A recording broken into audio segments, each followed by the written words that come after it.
Good evening, ladies and gentlemen. I will be calling the roll. The mayor did contact me earlier this evening, and she will be unable to attend this meeting. So after the roll call, to ascertain that a quorum is physically present, the board will then need to appoint a temporary chairman to chair this meeting. So, I'll start with roll call. Trustee Williams? Here. Trustee Oscar Brown? Here. Trustee Payton? Here. Trustee Griffin? Present. Trustee Rudez? Present. Trustee Larry Brown? Here. We need a motion Now. for a temporary chairman. I'd like to make a motion to appoint Joseph Rudez as a temporary chairman, Trustee Rudez as temporary chairman. Okay, it's been moved by Trustee Oscar Brown, second by Trustee Williams, to appoint Trustee Rudez as temporary chair. Trustee Williams? Aye. Trustee Oscar Brown? Aye. Trustee Payton? Aye. Trustee Griffin? Votes aye. Trustee Rudez? Votes aye. Trustee Larry Brown? Aye. Thank you, Board, Madam Clerk. This meeting is now called to order. Roll call, Madam Clerk. Yeah, no, she's done. She's got a roll call? Yep. Pledge of allegiance, please. Pledge allegiance to the flag of the United States of America and to the republic for which it stands, one nation, under God, indivisible, with liberty and justice for all. Okay. Do I have a motion for the approval of the minutes? So moved. Second. Questions?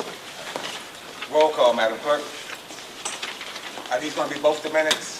There are three sets. If you notice before you, Chairman Rudez, before you is a set of minutes that somehow inadvertently left out of your agenda packet. However, they were emailed to you prior to the last board meeting, so that's why the cover sheet will say revised, but it's simply to revise the cover sheet and ask for your concurrence on this one.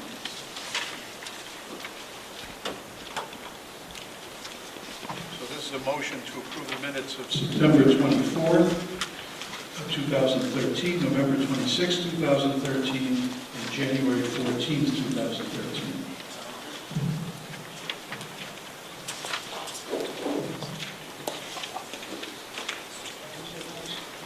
Have a motion, please?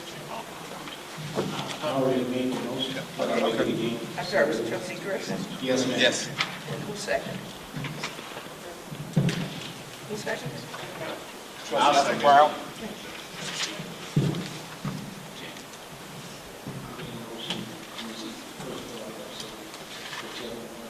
I'm sorry, I can't hear you, sir. Trustee I Oscar? made the motion. Right, and Trustee Oscar Brown second. Yes. Oh, yes. That's the question. Roll call? Trustee Williams? Aye. Trustee Oscar Brown? Aye. Trustee Payton? Aye. Trustee Griffin? Votes aye. Trustee Rudez? Votes aye. And Trustee Larry Brown? Madam Clerk, Yes, I sir. was here for the September and the November. I was not here for the January 14th meeting, so how does that?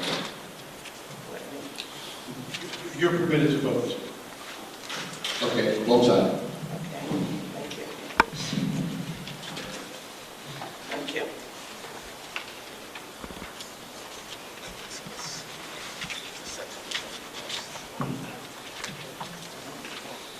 Report of elected officials and appointed officials.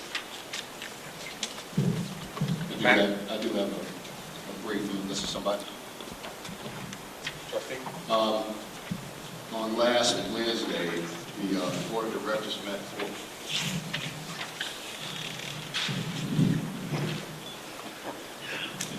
last Wednesday, the board of directors met for the Eastern Will County Communications Center. And basically we went over, we passed the budget for this fiscal year. And it was a couple other things that we voted in 3 other agencies, Stager Fire Department, Stager Police Department, South Chicago Heights Fire Department, and Stager Estates is part of our system now. Our budget for this coming year is 1.4 million. We also approved a measure to improve radio communications and I would imagine it'll probably help the police department too, but we're going to be adding antennas, I believe in Beecher and Peatone. Is that right, Deputy Chief? And we also want to have a microwave setup where it's going to allow better coverage, so we don't have to have maintenance to another antenna. I also inquired about the hiring practices. I was told that they post these the jobs in the newspaper, and they also notify each municipality that is part of the system that we're on. I don't know if we get that, Mr. Lanier, but we were told, that's what I was told at the meeting, that when they have an opening, that's how it's done. I will tell you that they did, we approved to have, I understand they're going to be hiring another telecommunicator.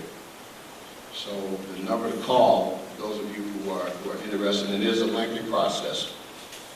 They go through the process the same as most municipalities do when they hire firemen and policemen. You go through a battery test, and the last candidates and the best candidates standing are the ones that they go with. The phone number to that center is 708-672-1564. Thank you. Anyone else? Managing the, I'm sorry.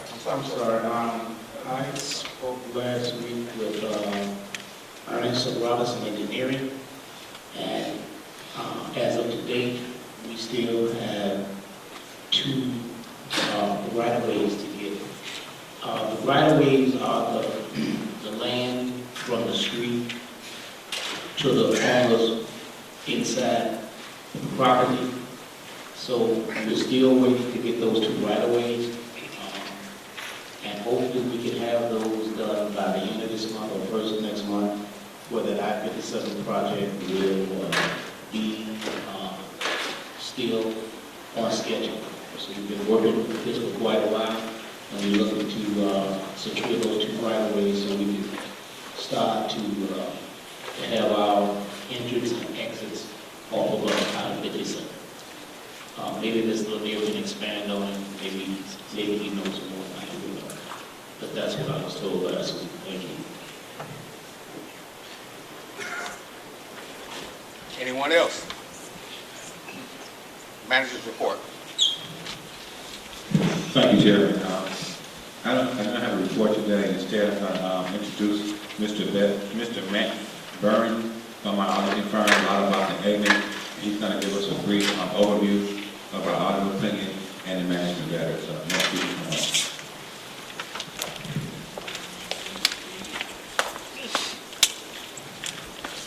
Hello, everyone. Good evening.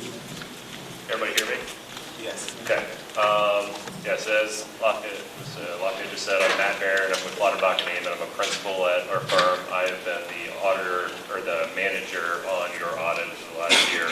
I'm here to do a couple things. Go over the financial statements that we issued of 2009 and the management letter that went with it, and also kind of give you a little update of where we're at with the 2010 audit moving forward. Another thing, just to give you guys another face of who we are as the auditing firm that is working on your financial statements.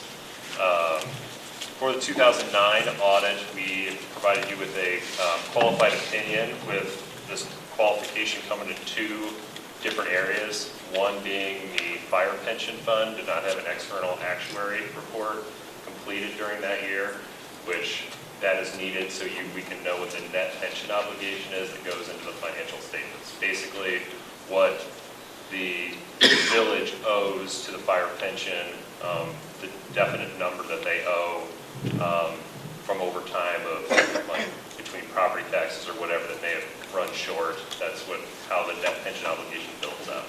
So the external actuary report is needed to know that number. And then the other thing is with the TIF2 fund of yours, that is your one fund that you have to state what your expenses are, that to then tell Amalgamated Bank in order to release the funds. We were unable to provide sufficient or obtain sufficient backup for the TIF2 expenditures to be able to, and the transfer that then came out of TIF2 to the general fund. So I know it's kind of a lot of accounting language, but we've gone through this with Lafayette and Joe to show them what we're looking for as we move into 2010. So the other part is to go over the management letter, and I believe you guys all have a copy of it. We can walk through it together. Looks something like this in the front. I'm sure you guys might have bound copies.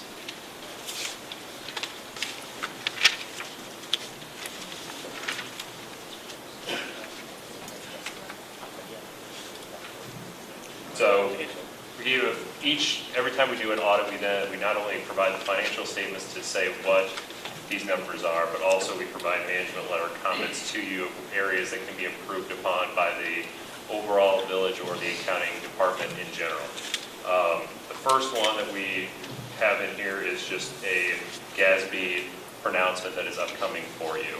It's not really going to affect you as a village because we already have your fire and police pensions within the financial statements, but we just wanted you to be aware that it is on upcoming for future years when we get to these future audits for you.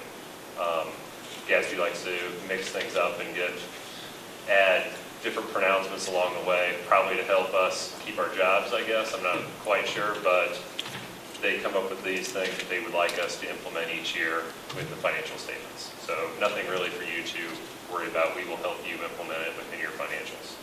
The next section, I kind of broke these up into sections. The next section is all the significant accounting policies that we recommend that you implement into the village.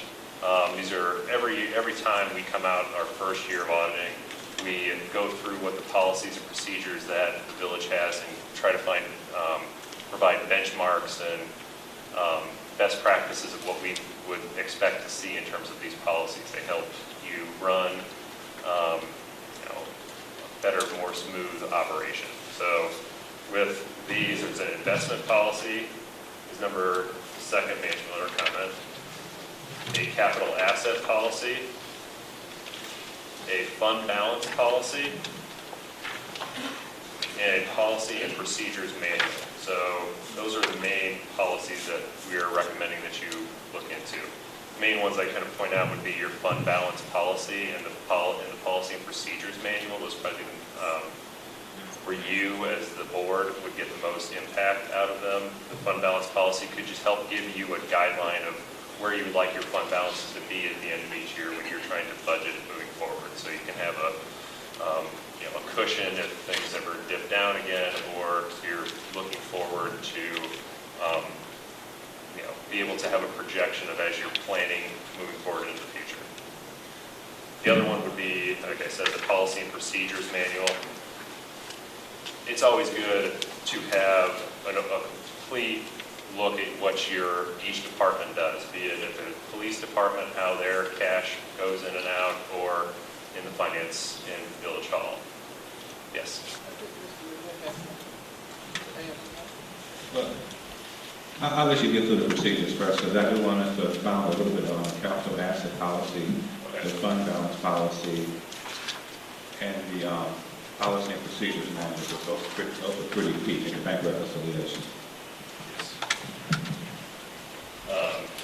So as part of the policy and procedures manual, typically you see throughout a complete review of all the operations. You look at job descriptions of each employee, how things work, so you can try to find efficiencies if there's areas that you're missing, segregation of duties or internal controls, just an overall view of what is happening operationally within the village. And then if anybody ever leaves, you then have a easier spot to go to as well that they can pick up to learn what they need to do as well on the job. Lafayette, would you like to chip in on any of these policies that we've gone through so far? Sure. When we talk about the capital action policy, when we go back and review your management letter, that's a very significant policy that we have to build up into in the upcoming year. What it allows us to do is have a record of all our capital assets, their age, their usage, their depreciation, so you don't run into problems such as, replacing cars on the fly or not knowing what sidewalks or streets need immediate attention. With that capital asset policy along with the schedules, this is some information that's readily available for you during budget time, and you can always go back to each year, so you kind of have a plan of what capital assets need to be replaced and repaired, both fixed and mobile assets, both your fleets and your streets, your sidewalks, your lights, and all those sort of things. So you're not playing catch up because you've already set out a roadmap as far as what you own, what the age is, how it's deteriorating, and when to replace it. And also, another thing that was kind of significant was the lack of an accounting policy and procedures manual, which is pretty common. Normally you have an accounting policy and procedures manual, which tell you everything that it takes for each to build up your financial statements, which each person does, how it fits into the big picture, when it needs to be done, and those sort of things. So when somebody just comes in off the street, any accountant can come off the street and look at that manual, and they can know what needs to be done at any specific point in time in order to build a timely financial statement. One of the challenges we have with these audits is that, we're basically building books for these years. As we build these books, there's never been a manual or roadmap, to show things like the chart of accounts, the different funds, the different people that perform different jobs, how these things roll into a financial statement that can be used to be audited. It's our responsibility to prepare a financial statement. Auditors, their job is simply to audit the financial statement. And the manual tells us how we go about building those financial statements. Question? Trustee Payton? Yeah. Could you talk a little bit about the fund balance policy a little bit? Because, I've been concerned about what our balances, our minimum balances should be. And maybe you could share with us what would be good policy in terms of how much we should have in reserve for hiccups that the village might have. For the fund balance policy, we recommend a complete overview of each individual fund, because each fund's requirements are different than another. And a lot of that has to do with kind of doing an overview of what the cash flows that are coming into the village and being broke out into individual funds. Because with your tax levy time, your property tax levy, you have kind of ebbs and flows of when peak money can come in. You want to really be able to evaluate that you're going to get from one peak to the next of when those property tax dollars are going to come in. So that's a very key for you. Obviously, expenses happen kind of, some of your different funds may happen more consistently throughout the year. Maybe some will happen at certain points. So it's just important to look at each individual fund to know what that fund requires to get you through if there would be some sort of dip. When we're talking about fund balances, does everybody have the financial statements with them? The majority probably don't. So anyway, there's a section that's at the bottom of each financial statement, like each fund, that shows fund balances. So typically at the bottom it says unassigned. And when we're wanting you to create your fund balance policy, we're wanting you to look at all of these and like what each part would mean, but mostly like what do you want your unassigned fund balance to be? You want it to be 3 months of your total budget, so you can get through 3 months of something happening. It's a fairly common one, but obviously every village is different. Does that kind of make sense? Yeah, I mean, in the past, under our prior auditor, this is many years ago, it goes back probably 20 years, we used to work with them with our finance committee. And they told us that we should have a fund balance, and I may not be using the right term, what about 3 to 6 months? Yeah. Right. Yeah. So, based upon the financials that you looked at that time, I understand this is 2009, what was our fund balance there? Is there a proportion that you have there, a percentage? Or I don't have the ratio? percentage on me, and you know, I have the dollars. This again depends on each fund of which one we're talking about. Like your general fund had 2.8 million within in that unassigned portion. Then you break out to like your tip 2 fund, you were at a negative 876,000. Like each one needs to kind of be evaluated to see the whole picture of where each fund needs to be.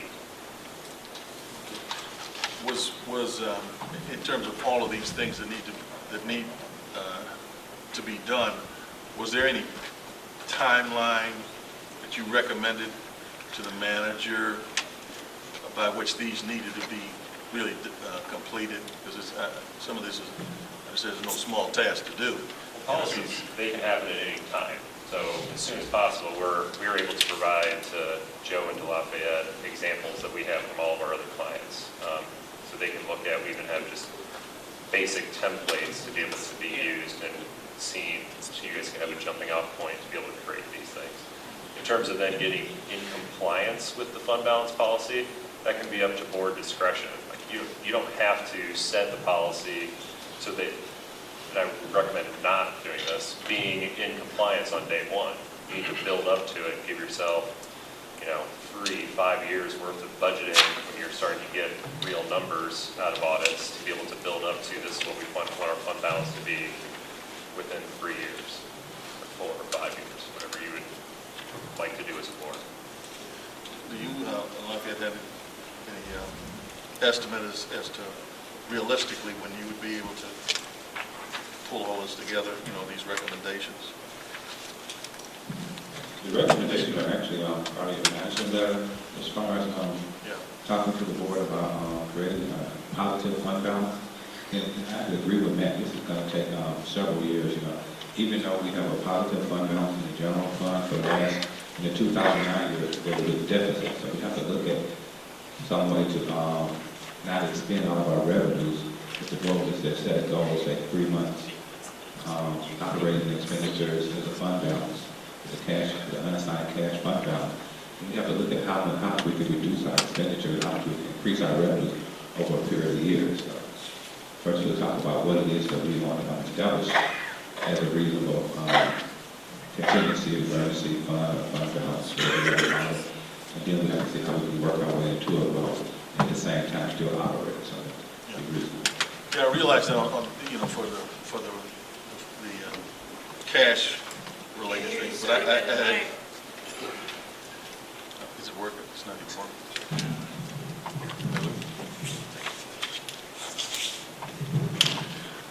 I had in mind, is it going to be 3 months, 6 months to put together the investment policy, the policy and procedures manual? Has any work, started on that yet? we would have to break these down into segments and probably approach 1 a year. I would probably suggest that we do the accounting policy and procedures manual over the next year. And then we can tackle 2 or 3 over the following year. Because you have to keep in mind that we're still building books for past years. That's all this progress since we get real numbers in. We'll be able to provide to them examples right away. I can get them to them by next week, a set of examples just so they have to be able to look at. So if they're not prepared, because I understand you're pretty close to the 2010 audit, this will be another. Correct. Just a repeat until we actually have it. Yeah. Our management letter works. As you can see at the top of each page, it says current recommendations. That means these are recommendations from this current year's audit. So next year, all of these will be showing up in a section that will be called prior recommendations. So we will go through and disclose on each one if it's been implemented or if it is not. Obviously, with the timing of 9 versus 10, not many of these are going to have been implemented. Hopefully, as we move into 11 or something like that, we'll be able to say, well, now this one has been implemented, this one has not. And then if we find anything new in the 2010 audit, we'll have those in a section that will be called current recommendations again. Trustee, any other questions from the board? Trustee? I noticed when you first started to speak, I believe you spoke on 2009, Yes. and you said that we had a letter that you recommended for change in the letter. Yeah, the management letter, this is what we're kind of going through right now, with Okay. recommendations for you to look to review and Yeah, implement. yeah, you said you were looking for something. Would that come negative, or would that just be for 9? These will be rolling forward for each year of audits. All of these recommendations within this management letter. And just, so, aren't you suggesting that these policies should be put in place as quickly as possible? Thank you. Yes, thank you. Although Please. the implementation might take several years, but if you would submit to the manager these forms, and the forms came to the board, you could come to a workshop of this board in which you could discuss the differences between those policies, and the policies could be put in place. Would that be your general recommendation? Yes, Okay. that can be done. I can provide templates right away for them to see, and start working on it. And what you were suggesting, that in fact, especially since you don't actually have the current figures, is that if the policies were put in place, then the various people that are working on these issues would at least have some kind of a idea as to what they ought to try to move towards. Exactly. Yeah. So I mean, I think that, just to suggest to the board, I've done this in other communities, is that putting these policies in place with the advice of your auditor to go over them with you, I think would be something that really should be done within the next 3 to 6 months, with the actual implementation over a longer period of time. That would be a recommendation? Yes, I would say in terms of those policies, in terms of what can be tackled immediately, you have like capital asset investment and fund balance are all, you can kind of really piggyback them off of templates that we have to get started. And even though you only have figures that are in effect 2 years old, you'd be able to illustrate what the situation was at that time and how they would need to be changed over a period of time. So the fact that you are coming up with current numbers, especially when you get to the 2010, would give everybody a better understanding of what they needed to look for in the future, right? Yes. Okay. Any other questions from the board? Eric? No? I'm good, thank you. Anybody else? I have just one, if it's possible. Is it gonna be, Excuse me 1 minute, Ms. Carey. I was hoping that Mac could finish his presentation so he may answer a lot of the questions, because as we talk about these policies here, what I was going to say was, yes, the investment policy, the capital asset policy, and the fund balance policy, those are policies we can work on and put in place. The procedures manual, that's a low priority as right now, because we need to build books of records to be audited, and we don't have time for people to write procedures at this particular time, so that will be low priority at this particular time.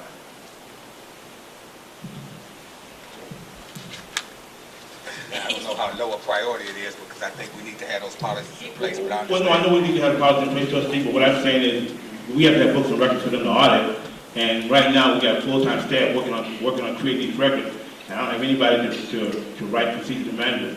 Myself and Lafayette, I'm sure, are very familiar with writing procedures and manuals, and we won't have any problem doing this, but right now, it's not a high priority. The other 3 policies, I think, are priorities that we can't put in place. Gilbert, you have a question? I actually have my question answered. All right. Sir, I know we're behind, and I know it's no part of your firm that I mean, it's just a fact. The last firm, I mean, they just held us hostage. But my question is that you have 9, you're working on 10. Yes. When will you have,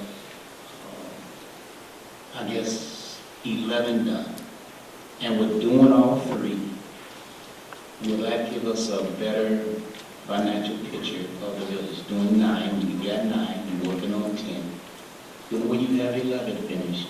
And with the completion of all 3, when will that give us a better definitive answer as to our financial situation with the village? Well, first, I mean, as each year goes and we get closer to being caught up, you will get a better picture of what your financial situation is as we, each year as we go.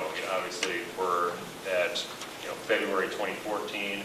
If you were current with your audits, you'd be through April 30th, 2013 for audits, So if as quickly as we can get caught up, we will work to do that with you. I don't have a timeline necessarily for 2011, because a lot of that is contingent upon the village being able to pull and create the books, because they were such a mess. If you're not an accounting person, you may not quite grasp exactly how bad these books were, but they were really bad. As we move forward into my recommendations, I'll touch on some of these things that we are running into. But they, Joe Lafayette and their team, they're basically rebuilding and recreating financial or a general ledger from 4 years ago. Which not only is it hard to find information from that far back, but accounting software by nature usually stops at like 2 years, where you can't keep going back and posting, and that causes a whole other layer of issues in it on itself. So I know they are working hard to be able to provide us this information, and I'll get into like more status maybe once I get done with recommendations. All right, then. Any other questions? Can you keep moving forward? Okay. The next one's I'm set number 6 is the bank reconciliations. They were not completed when we showed up to do field work. They were very much off. And us as auditors, if I was to say one thing that needs to be done, should be bank recs. That provides you the most control of any other control you can have, is to review your bank recs and have those completed timely. Otherwise, you don't know what has been recorded, what's happening through your cash. Next one, account reconciliations. There are a number of accounts that hadn't been reconciled in many years in terms of escrows, in terms of these various payables and receivable accounts. We were able to kind of do reviews from prior years to help gauge that the numbers were okay. That's what an audit is, that we're making sure that things are reasonable, materially close. But they're not completely accurate because no reconciliation has been occurring in these accounts. Number 8 was the ATM. To be able to, we noticed that the internal controls for the ATM, they weren't there. It needs to be fully reviewed, all the procedures of how cash is handled, what gets put in, how it gets reconciled. Number 9, I know this one is one that they have been working on currently, but at the time for 2009 and 10, the segregation of duties, people were depositing cash and recording it, and there just was not there needed to be a thorough review of who was doing which jobs within the village hall. 10, journal entry review and approval. Obviously, if you're going to have a lot of journal entries, that means there were a lot of incorrectly posted journal entries. So there was not a review and approval process going on back in 2009. There needs to be one going forward to make sure that errors are being caught along the way. Number 11, collateralization of the deposits for your First United Bank account at that point did not have enough collateral, because FDIC will collateralize up to $250,000. Anything above that, they would not collateralize. So just an overall review of your collateral situation in the village. Inventory counts at 2009 had not been done for the golf course. So, and I don't think they've been done for 10 and 11 as far as what I've been told. So we're kind of going to keep with similar balances along the way, because that would be materially close, hoping that as we get closer, like 2013, we'll have a more definitive count that can be done. 13, this one piggybacks off of the capital asset policy one. This is the historical records, and this is where Lafayette was referring to. You're able to put a policy in place of what all the capital assets are, that you'll be able to go through the records and make sure that everything is accounted for that the village owns. And then the last one is interfund receivables payables. I know this has a lot to do with your accounting software, I realize that, but in another sense, they need to be reconciled along the way and try to be paid back. That when one fund ends up owing another fund money along the way, that should not happen. There needs to be a plan of reviewing each of these inter-funds to be able to get them paid down. And that is the management letter. So if there are any other questions on the last few that I went through. Thank you very much. I wanted to find out how long in your experience would it take for a bank rec to be finished in this manner? From your... Are we talking about one that is fully caught up and functional, or well, right now, where we are at right now, as far as bank recs?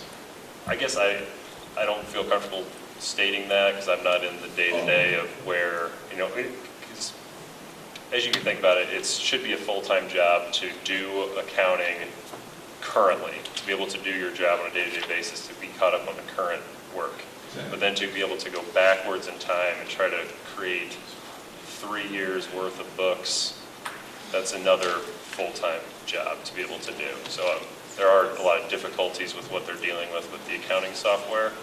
So I don't think it's necessarily fair for me to put a timeline or a time on them. I know they're working hard on it. What I would say in terms of once it's up and functional, bank recs should be done every month.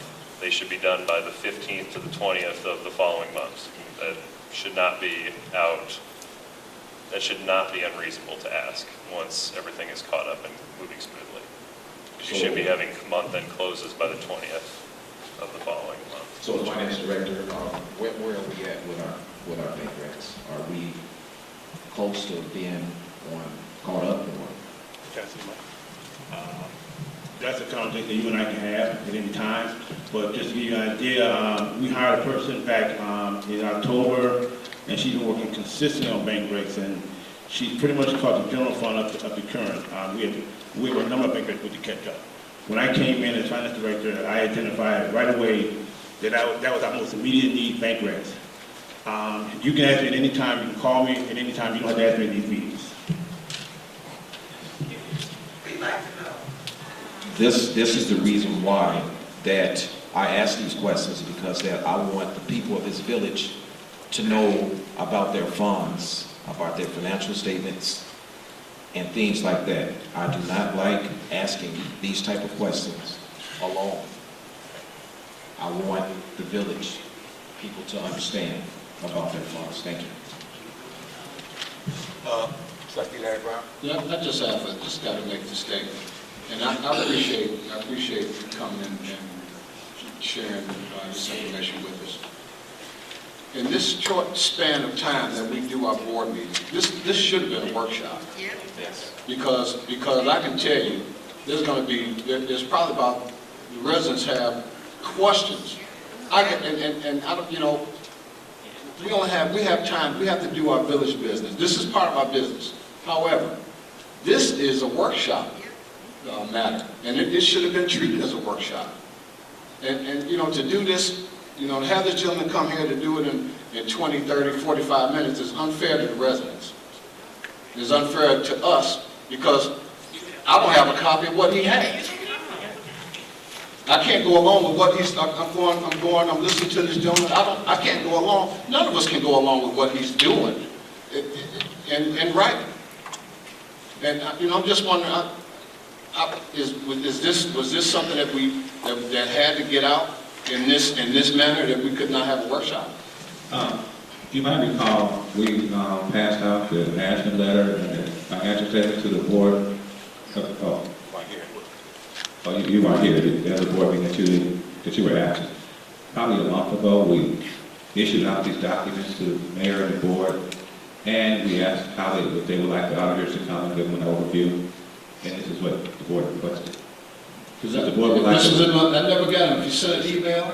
No, we actually passed them out at the board meeting. Okay, well, I apologize. I didn't, you know, and I was ill. I was ill for that month between December, the second week of December, all the way through up until the last board meeting that was canceled. So I was just ill. I apologize, you know, but I'm just saying this is,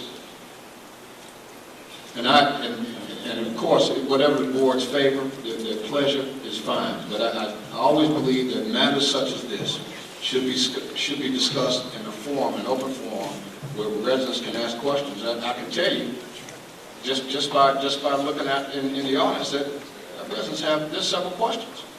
And I don't know if we're going to have the time to field their concerns. And then the objective was not to go into an in-depth conversation over these items, because this data is so old. It's just to give the board an idea as to the progress of the audit and the challenges that the auditors are facing as they move forward. I think it might make a lot more feasible to have workshops and look at the numbers a lot closer as we get closer. This data is so stale. It really doesn't serve a lot of purpose other than to build us up to a current position and to give you an idea of some of the challenges that the staff and the auditors face to get to that point. So. And don't get me wrong, you know, this is not a scolding. It's just a general statement, you know, as to the importance, I think, that these issues carry. And that's all. But I appreciate, you know, excuse me, having the board's pleasure, and I appreciate. I go along with what we're doing, sir. Thank you. Matt, Yes. would you support having a workshop if your schedule permits, so that way the residents can go along and be informed as well? That way the board will be prepared to have all their documents in hand. Yes. And we'll ask manager if he has to schedule that workshop Finance committee. with the finance committee and all the board. I would suggest that we wait maybe at least until the 2010 is done, because the information is so stale. It's not going to give you a lot, you know, it's really not going to add a lot to your knowledge base as to your current affairs. Okay, so you're on board with that, Matt, that fine with you? Yes, that sounds great. I can provide the templates for those policies right away, and they can get them in Joe at Lafayette's hands, and you guys can start to determine when we meet after that. We appreciate that. If that's the desire of the people, it's also the desire of the board. We'd like to schedule that as soon as possible. Trustee Payton? Yeah, if we could, we have a finance committee meeting next Wednesday, and although the information is stale number-wise, the finance committee really needs to understand the severity of the condition that you guys walked into, because we've been told how great it was, but I think this is a very strong case that it wasn't. The second thing that I'm wondering is if the board needs to approve the audit. So, if we do need to approve the audit, that we have done that in the past administrations, where we accept the audit. The answer to that question is yes. Ordinarily, an audit is approved by the corporate authorities. Right. So I'm just wondering after then, if we could have a workshop with the finance committee here next Wednesday, and then the next board meeting, it could be approved. by the board, acceptance of the audit. Just check the schedule, Matt, Yes, please. I do. I'm not sure, I don't want to say, I might before another board meeting Yeah. next Wednesday night. If so, I'll tell Lafayette and Joe, I apologize if that is the case, but these things happen at random. Yeah. So I will look into that. Well, they could have. And would you like the workshop to be on the 2009 and then at a meeting after that to approve it? Is that what your thoughts are? Our next board meeting after next Wednesday will be the following Tuesday. So it'll give a chance for the public to ask questions and then the board could accept the audit. Yes, Matt.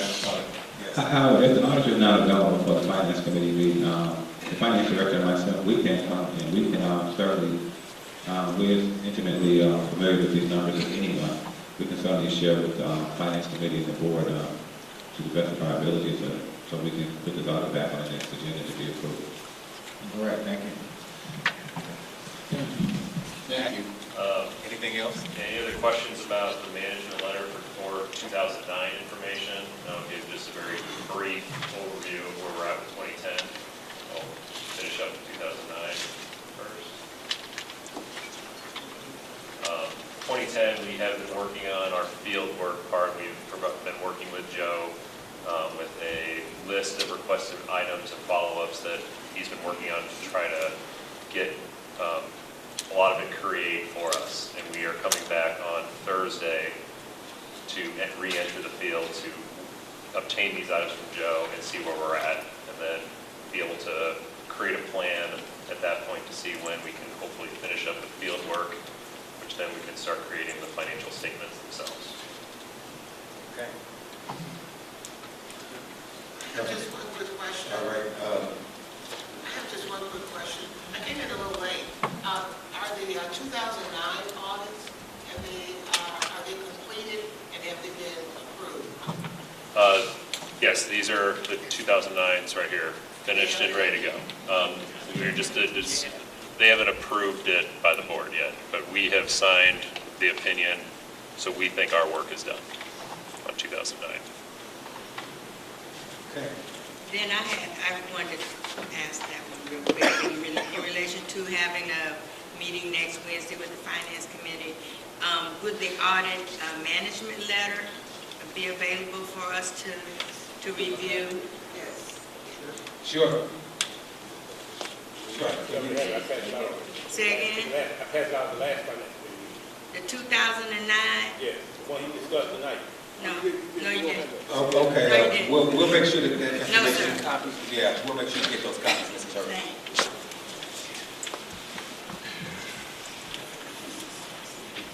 Okay, Matt? You good? Thank you very much for having me. Hey, I appreciate all your hard work from the firm and continue to get work, and we look forward to our workshop. Yes, we look forward to working with you to get this caught up. All right, thank you so much. Thank you. Next item on the agenda is the mayor's report. I do not have anything to report on her behalf, so now we'll proceed on with the swearing-in ceremony for Miss Carlin, from the fire department.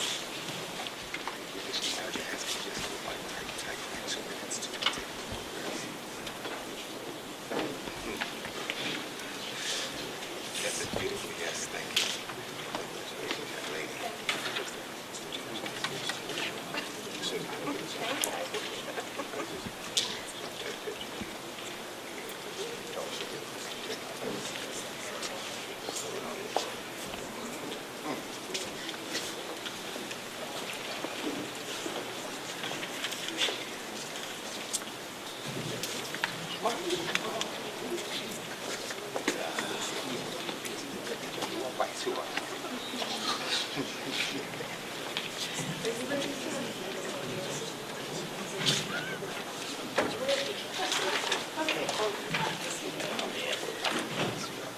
Okay, we're ready for this.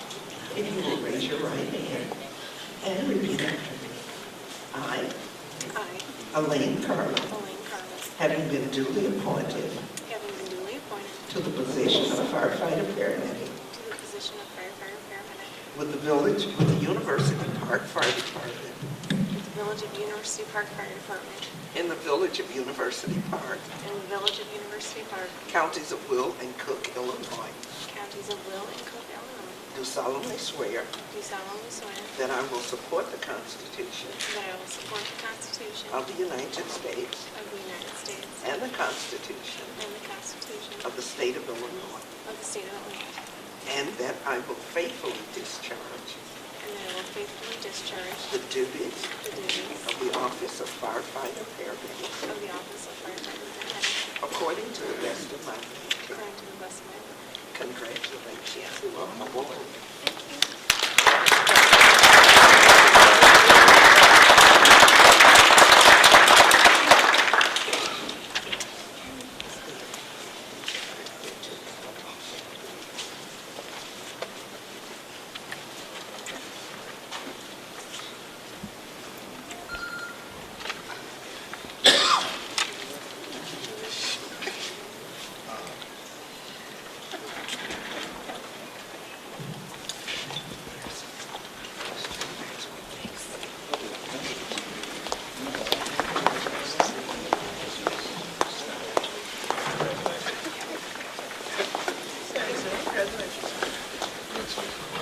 Congratulations, sir.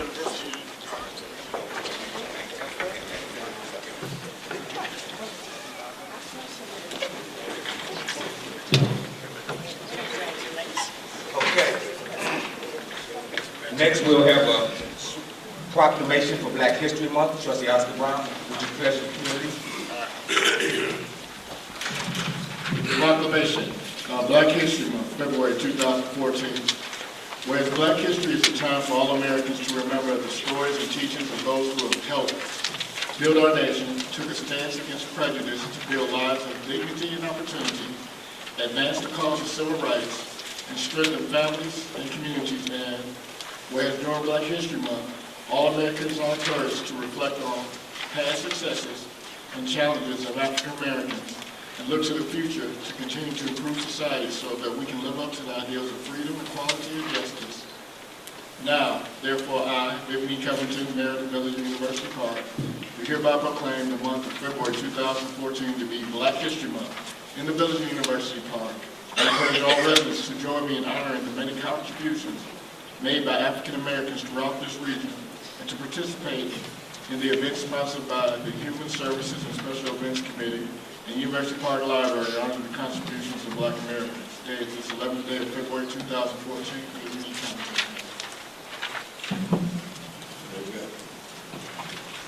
Committees and commissions report.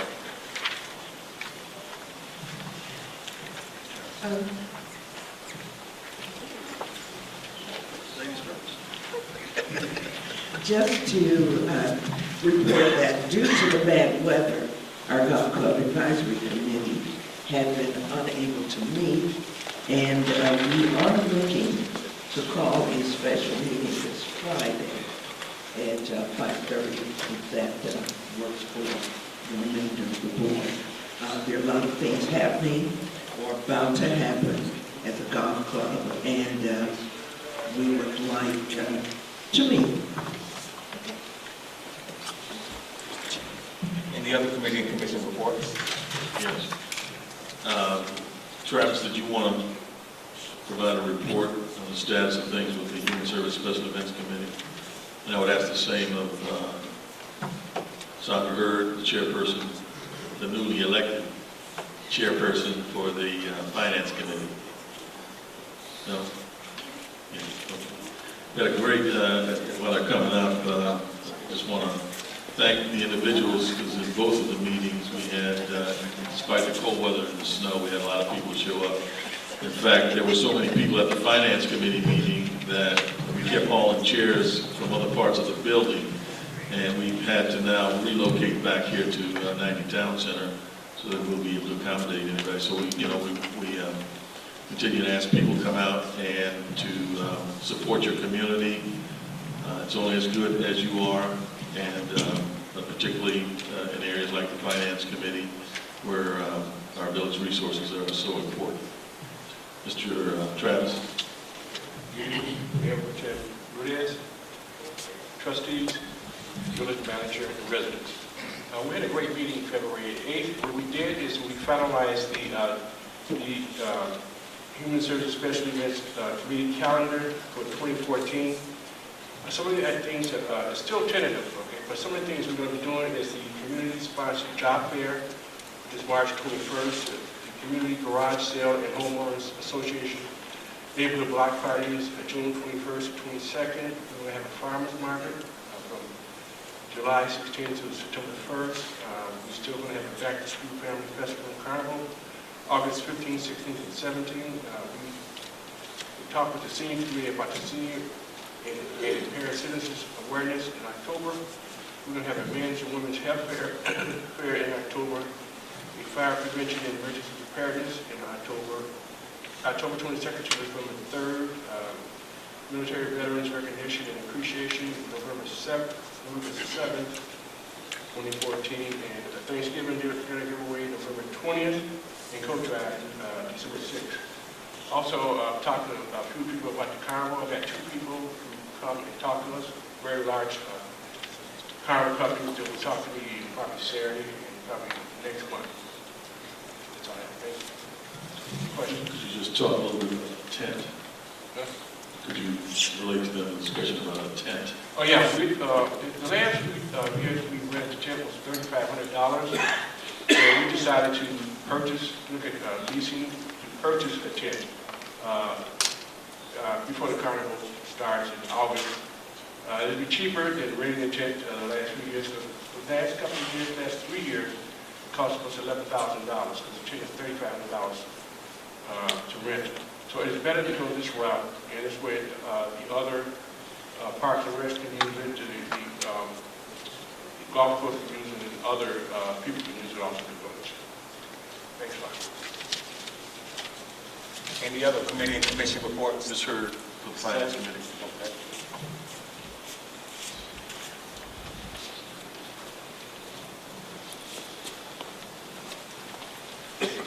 Everyone excuse all the winter garb here. My name is Sandra Hurd, and I'm just giving you some highlights of our last finance committee meeting. We did elect a chairperson, myself, and we did introduce and vote on a template for creating our minutes so that we can get our minutes out timely, having them included to the board package and onto the website so that we can be in compliance. We also discussed having 3 budget review meetings during the year where it may be in conjunction with the board, but for sure so that we can, make some suggestions on identifying areas where we may have increase in revenue or reduction in expenditures as the village manager also says. That's basically it. You want to add anything else to that? I just want to thank you for the leadership. She's really got our committee going and getting it organized and communicating with everybody. So great job, Ms. Hurd. Good evening, Mayor Pro Tem, all board members. How's everyone doing this evening? On a cold February night. Debbie Shaw, representing the University Park Senior Citizens Committee. We've completed our winter hiatus. We're back on track. We have our first meeting tomorrow at the University Park Library, 2 p.m. For all of those who are professing that they are 55 and over, please come join us. I know there are a couple of board members that I'd love to see at our meeting now and then. Okay? As well as some of our viewing audience and some of those in attendance as well. So, 2 p.m. tomorrow, University Park Library. Thank you very much. Come on and join us.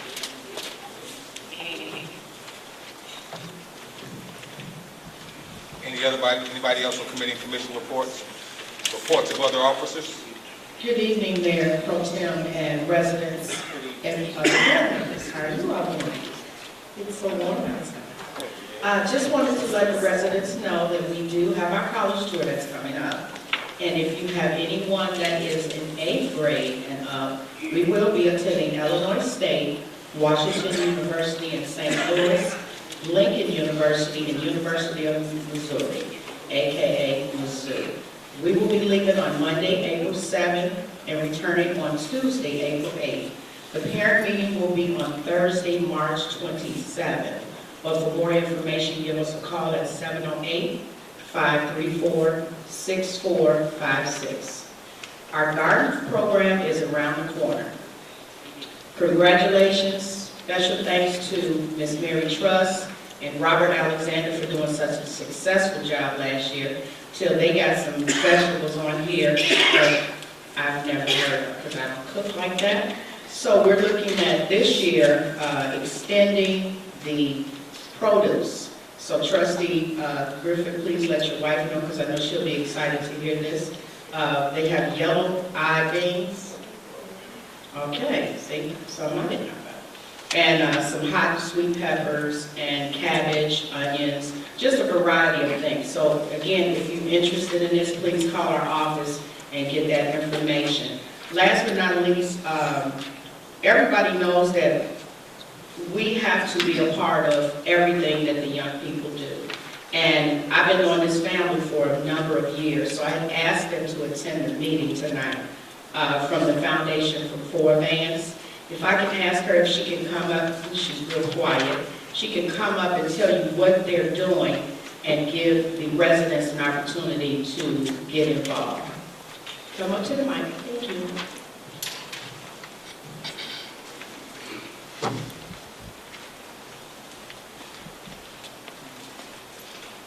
Hello, my name is Juanita Vance.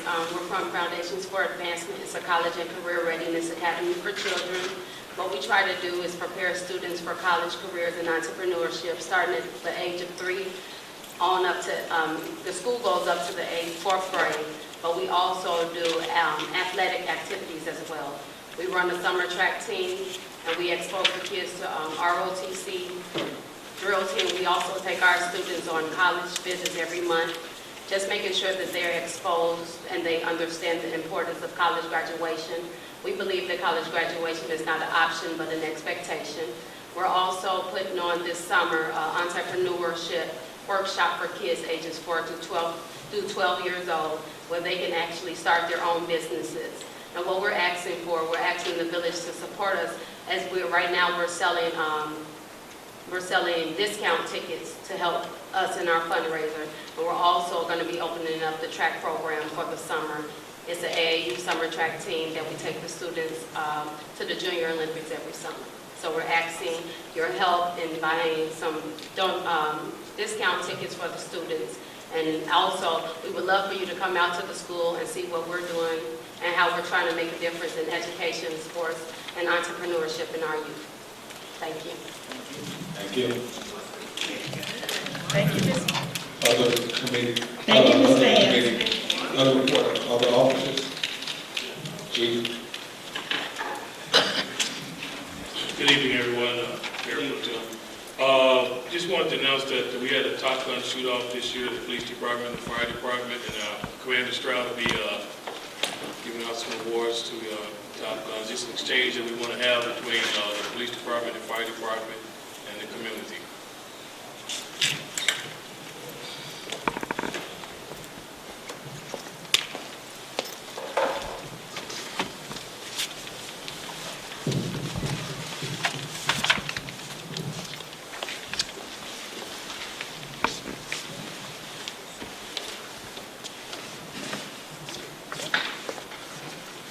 Pro Tem, board, department heads, village manager, as well as our staff and residents. I'd like to just take a moment to inform you about some of the things that are going on in the police department. Traditionally, every year, annually, the fire department and police department are required to be a part of various tests that help us maintain the standards for our village. Whether it be OSHA compliance issues, whether it be first aid training, firearms qualifications as such. What we've been doing, myself and Commander Wilson, over the last couple of years, is trying to collaborate some of our qualification efforts so that way we can get the best quality by the standards that are set by the Training and Standards Board for our state.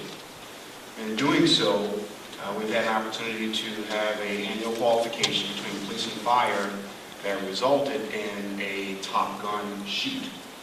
This Top Gun shoot tests the officers in 3 areas: marksmanship, combat, and tactics.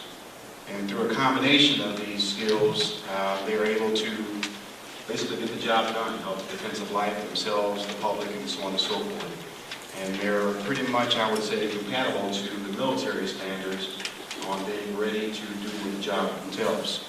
So without further ado, I'd like to just kind of pass out the awards, but I'd also like to give you a snapshot, a visual of what it looks like for some of the targets that we had to shoot.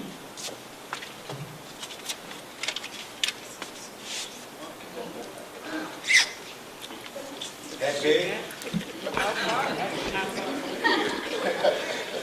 So while these here, everyone's familiar with this, this could range anywhere from low light 15 yards up to 15 yards, 25 yards.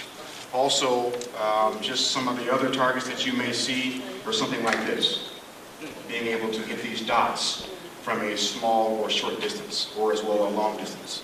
And as you see both sides, the 3 dots, you have to be able to hit each one.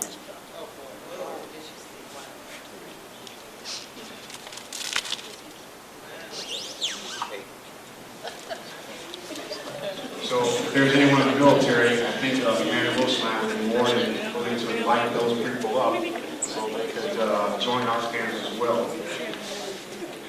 Sergeant Glowinky, who's off to the left of me over here, 2 years ago successfully took Top Gun.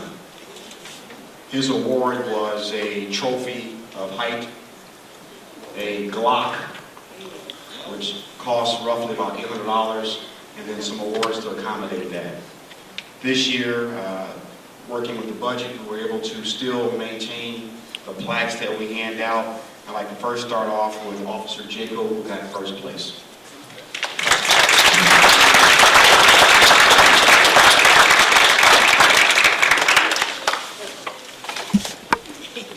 This is what it looks like.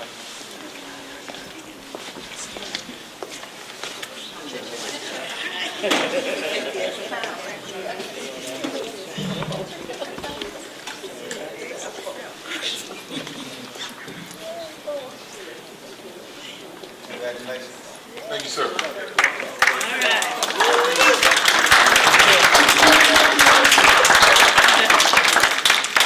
Officer Jacob will stand next to Sergeant Glowinky as we have our running plaque that Commander Wilson and I are proud to continue doing. We've been having running plaques for bike patrol, firearms, and now everything else. And now Officer Jacob will hold this torch until 2015 as we have beat the fire department out. Sorry about that. Second place, I'm sorry.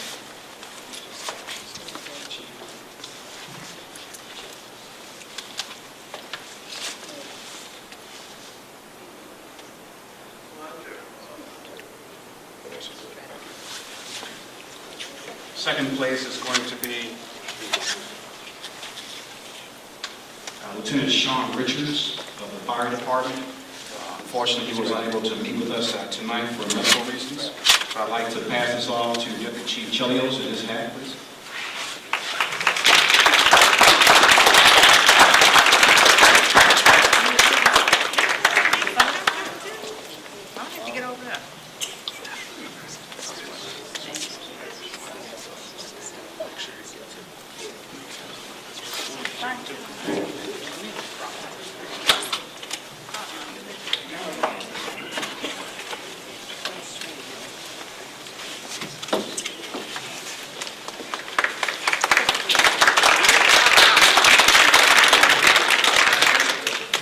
Third place is one of our newer members that we have in our department. Some of you may have seen him out about morning times, various tickets and accidents and things of that nature. I'd like to welcome Officer Ben Bryan. Ben Bryan.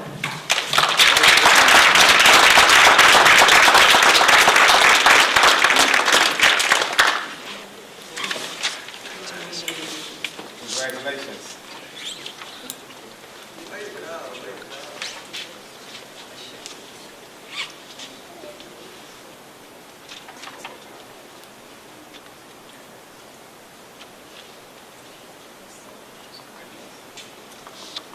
I'd like to end by saying that our agency prides itself on not only meeting the traditional standards set by law enforcement, but exceeding those standards, whether it be the Department of Defense, Department of Justice, or as well as the FBI Institute. So these guys that are out here, in terms of marksmanship skills, knowledge, and ability to get the job done, related to defensive life, I'd like for you all to join me in just one more applause. Thank you.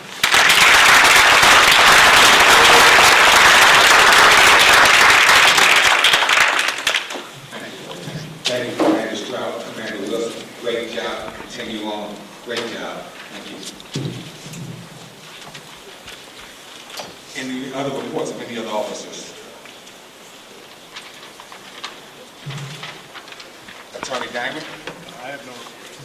Department updates? No? Okay. Discussion agenda. Unfinished business. Oh, general public. How can I forget the people? Do we have a list of questions for the general public? Officer Gwen?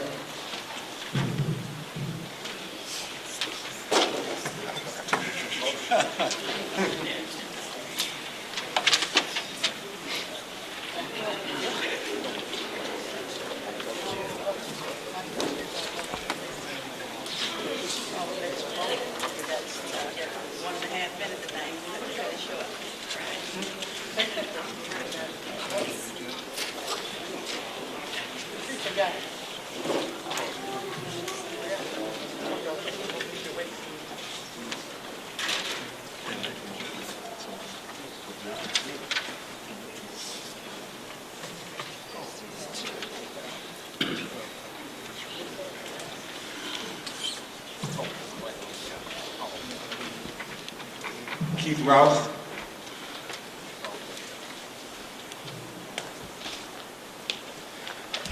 Good evening, trustees and Mayor Pro Tem Rudaz.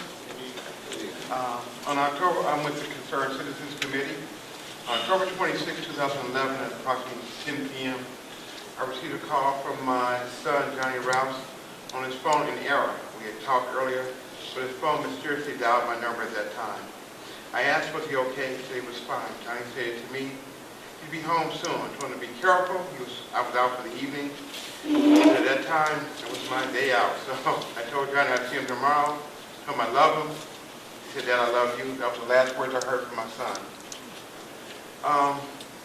By 11 o'clock that night, I got a frantic call from my brother saying that they had killed him. I called to every hospital in our area over and over again. I made several calls to the police stations, but my questions went unanswered. By midnight, after midnight, Chief of Police Mel Davis spoke to me. At that point, the rest is still pending. The one thing I asked during the investigation, and I brought up at the board meeting, was about the cameras and the lighting in the parks. The cameras that are in the parks are physically there. They don't work. They're not operational. This could have given so much evidence to the investigating officers to make their job so much easier for our police department. We're starting to get more violent crimes in our area, unfortunately. While I don't propose we do as Chicago does and put every camera up there for every monetary reason, I do propose that we add lighting to Burnham, Black Hawk, Sandra, and both parks at night. They need functional cameras with lighting. The town itself needs better lighting in most all areas. We need to determine the village lighting levels. This will let us know how many more lighting fixtures we need that are needed in this town. Please ask for a lighting. We're going to ask for a lighting level calculation to be done by the village engineers. We definitely have to have this in our town, and especially in our parks area, especially over there where my son was killed at. It's totally black over there at night, and kids are still walking through that area at 10 o'clock at night because it's not that late. You know, this happens to be a Wednesday. He's 18, 19 years old. He's going to be walking out there. He has to walk through that park. You know, and we need to secure our children, and we got to make sure our parks and our streets are safe at night, and not as safe as they could be. Thank you. Larry Wayne.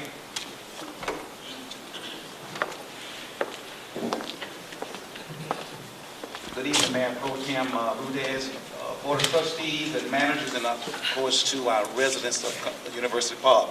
Before I get started, I'd like to pass these out to the trustees and the managers, and I'll respond once I get back to the podium.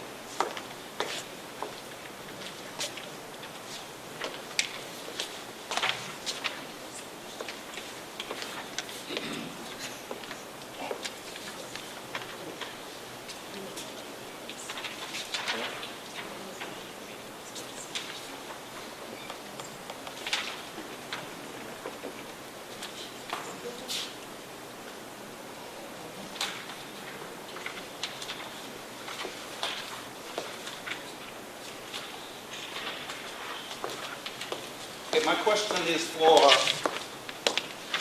the golf course manager, Mr. Blanca. What you have in your hand is a FOIA that I had submitted. I came before you all about 3 or 4 meetings ago, and the question was asked, do any board members have any tabs in this community?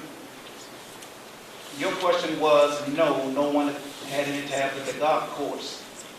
That was totally incorrect. I would like for you to give me an answer.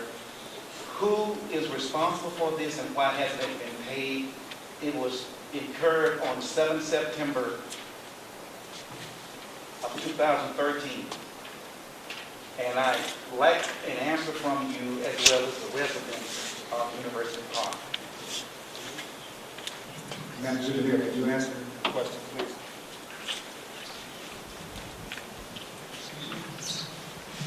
I was speaking to the golf course manager, and I'll get to you, Mr. Lanier.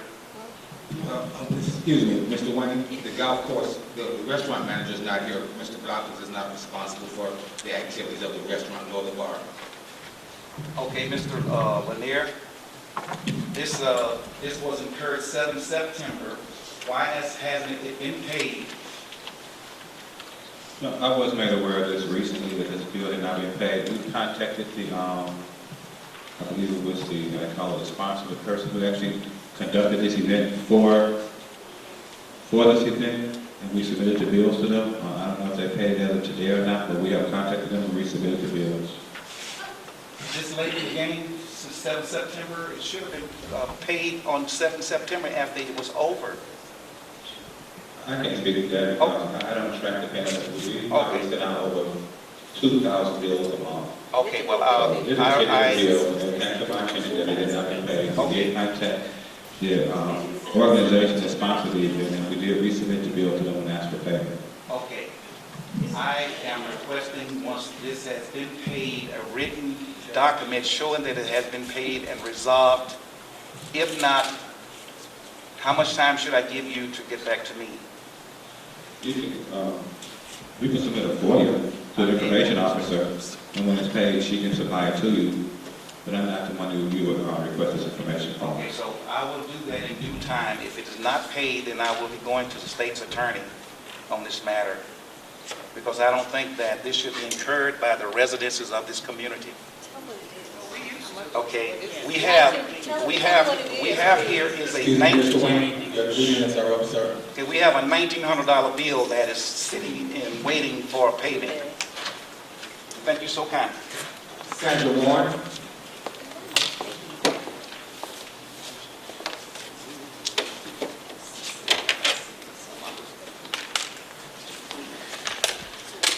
Good evening, Mayor Pro Tem, Board of Trustees, managers, and residents of University Park.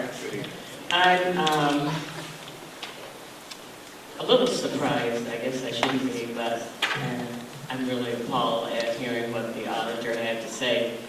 And following up on my pet peeve here with this $20,000 GED program, when we as taxpayers pay taxes for free education, and I mean at the elementary school level, secondary, and at Prairie State, you can go over there and get a GED for free. But we are paying people to take GED classes here. in light of the money and the debt problems that we have, I don't know why we are continuing to pursue this foolish, unnecessary expense. We don't know the number of people who are taking the class. We have no performance information, although it has been forwarded. There has been no information given to me by the clerk. There are no records here. They're at Prairie State. I was promised that I would get the information. They would get the information from Prairie State, not they. You would get the information from Prairie State, because you should have that. You are already paying a bill for these people to take classes, so why don't you have the information? Why doesn't who have the information? Why doesn't the village have the information from the school? I was told that they would get it from the school and I would have the information, and I do not have it, so I would have to take the next step. Another way that we could save money, since we should be trying to save all the money we can, is re-evaluate this garbage program where the village pays Star Disposal and then they collect from the folks if they pay their garbage bills. And I would like another follow-up on that from you, Mr. Lanier. If we have people who are 3, 4, and 5 months in arrears, or if we are doing okay with that program. If not, we need to get rid of it. Thank you. Mrs. Trust, Mary Trust. Pardon? Anyone like to respond to that? Yeah, just briefly.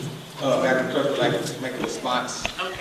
Just briefly, on the FOIA request, I did communicate with you that we had no records and that I would contact Prairie State in an attempt to get those.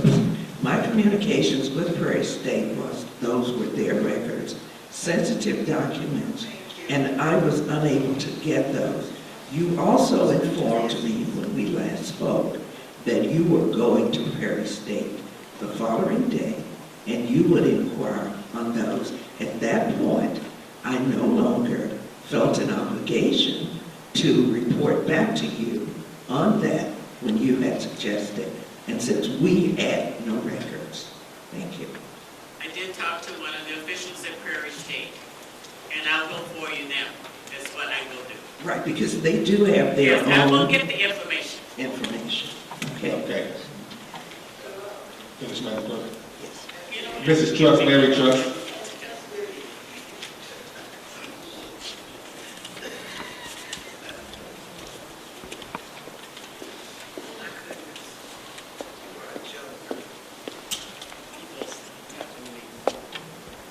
Good evening, everyone. To the elected officials and to the listening audience. My name is Mary Trust, and I'm a longtime resident of the village of University Park. I won't bore you with how many years I've been here, but I love this village, and I respect everyone's right to agree, to disagree, and to have an opinion. And I hope someone would allow me that as well. To the elected officials, I'm not a whiner and a complainer on this. I just wanted to say Representative DeLuca was in our village, and he was speaking at the golf course at the Rotary Club. And if he's our rep, and we're going to be asking him for help and here and there were no elected officials there.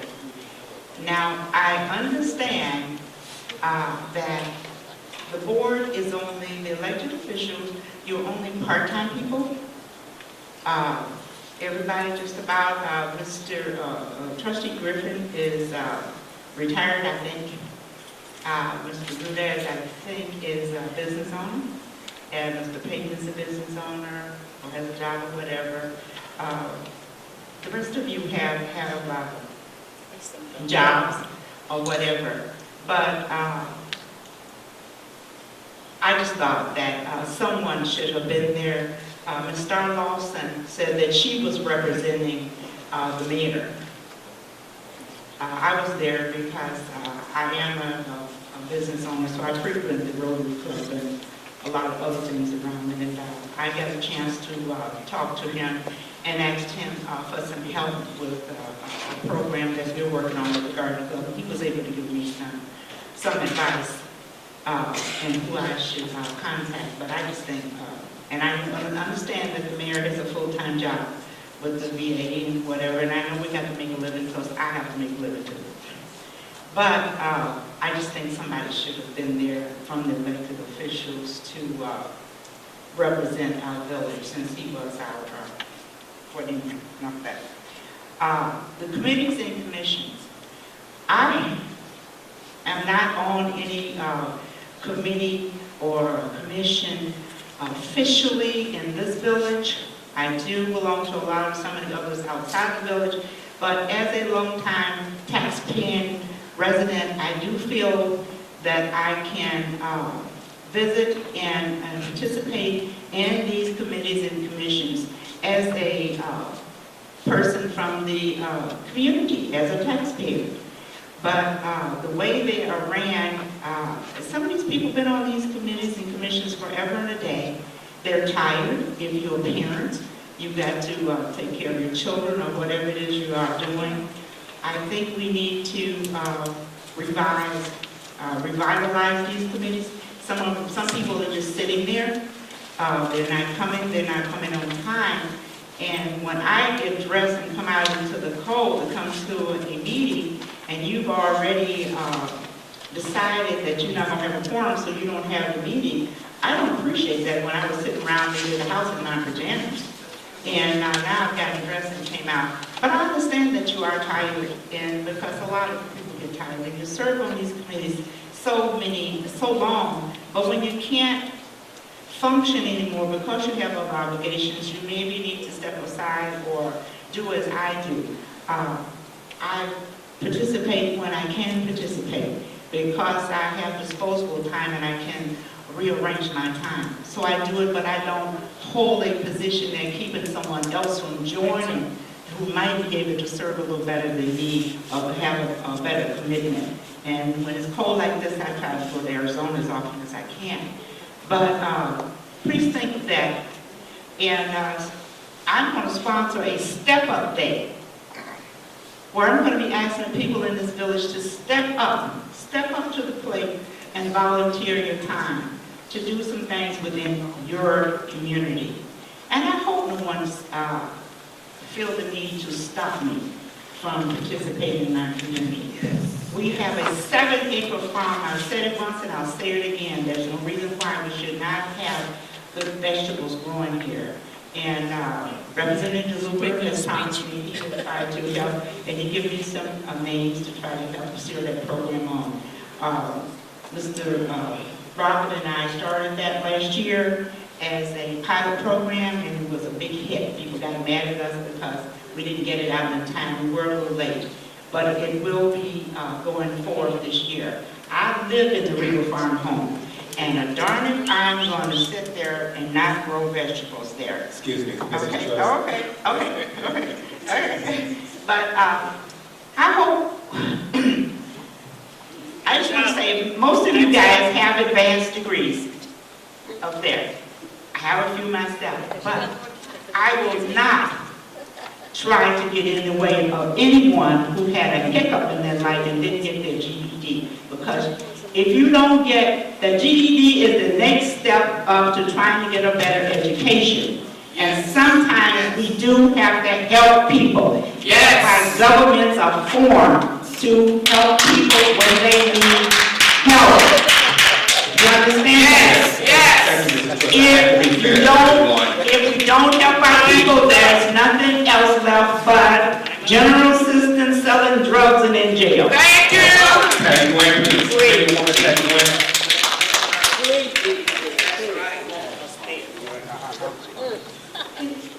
Good evening, Honorable Mayor, Honorable Board of Trustees, and good evening, audience. My name is Patty Green, and I came because a couple of weeks ago, we didn't have heat at Thornwood House. We had a crisis situation, and I just want to thank you, Mayor Joseph Rudez, and our wonderful police chief, Mr. Ed Bradley, and our wonderful fire chief, who's not present today. I thank you for being here for Thornwood House, for being there for Thornwood House, and I appreciate those trustees that called me to see how the residents of Thornwood House are doing. Thornwood House is a 182-unit senior high-rise building, and it houses persons with disabilities as well. And I really, truly, I'm the president of the Lieutenant Association, and I really, truly appreciate those trustees that call me to see how the tickets are doing, especially on cold days. I appreciate the police chief who comes by and checks on the residents too. And lastly, Mrs. Mary Trust, who is a pillar of our community. I sit on several boards and I have not been attending those boards, and I apologize to you, Trustee Larry Brown, and Trustee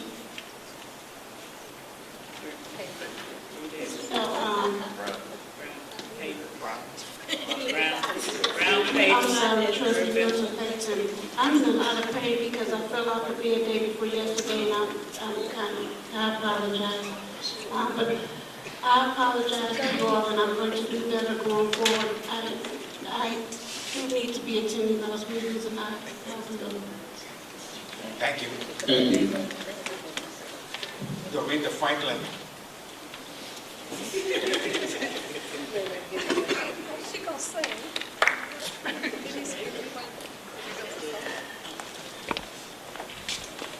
Good evening, Mayor Pro Tem Rudez and all of the board members and the village of University Park. My name is Dorothea Franklin.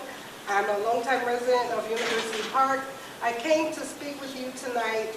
Myself, my husband, and the Vances also came out with me.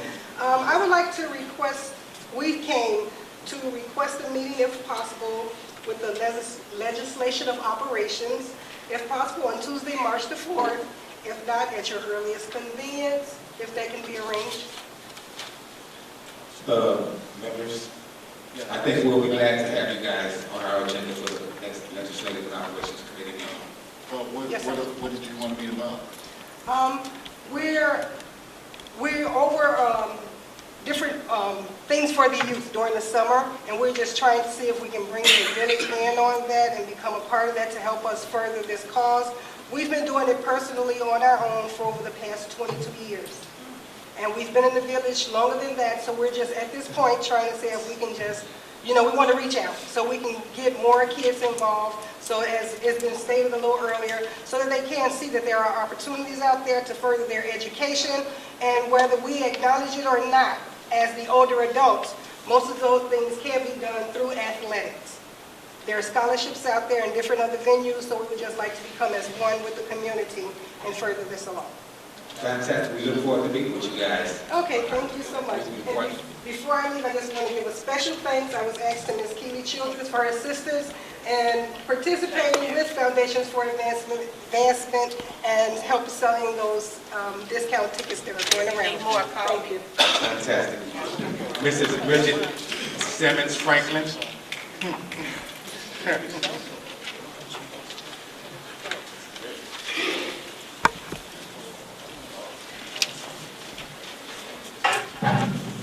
Greetings to all of you who I stand for. Good evening. My name is Bridget Simmons Franklin, and I grew up here in University Park. It saddens me that I must stand before you and express my outrage on how my dear community is being handled.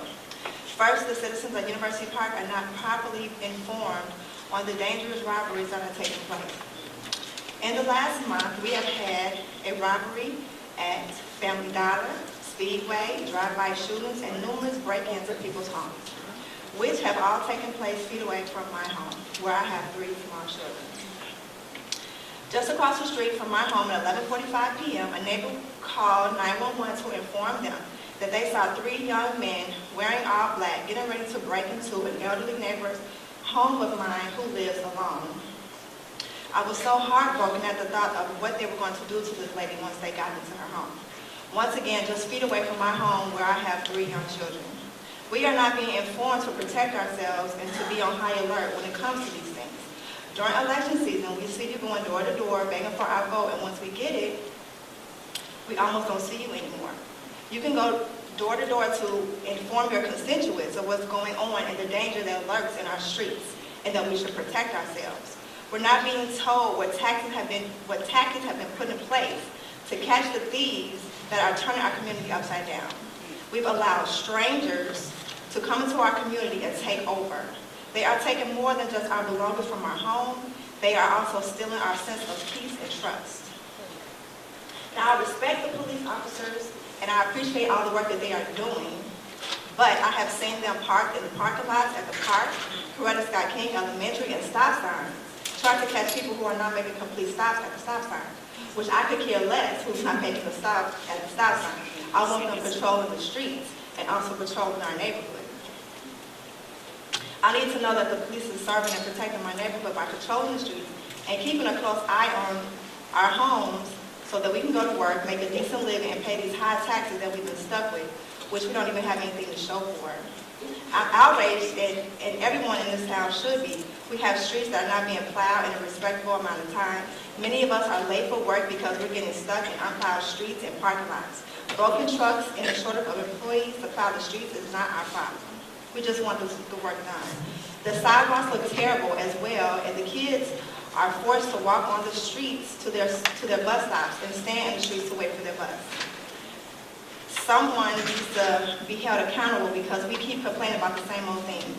We have elected officials that are too busy disrespecting each other and voting against each other that nothing is effectively getting done. A few weeks ago, when a pastor stood before you speaking on behalf of a set of parents whose son was shot, every trustee spoke on what they were doing individually, but no one person spoke and said what they were doing collectively to solve the problems that are taking place with our youth. I pray for this community every single night, but it's going to take more than my prayers for this land to be healed. This is the absolute worst condition that I have ever seen my community in, and I don't see anyone taking a stand and ensuring it doesn't become worse. Let's all come together for the betterment of our community. That is my time. Thank you. God bless. Our last speaker will be Ms. Sandra Hurd.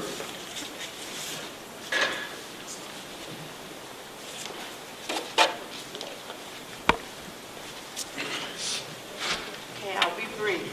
I just wanted to, I want to thank the trustees, mayor, and the officers of the village for the progress that I do see that we're making.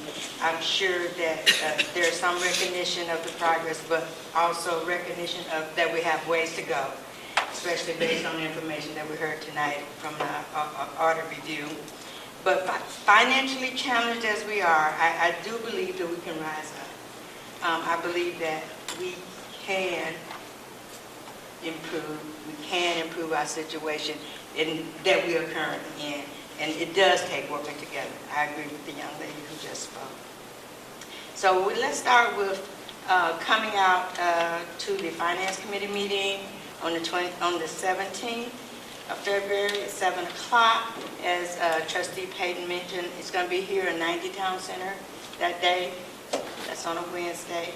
And come out and hear and be a part of the learning process, because I think we're all kind of learning how we're going to get there, how we're going to fix things, what we can do, and maybe you can have some ideas and suggestions as well to help us get there.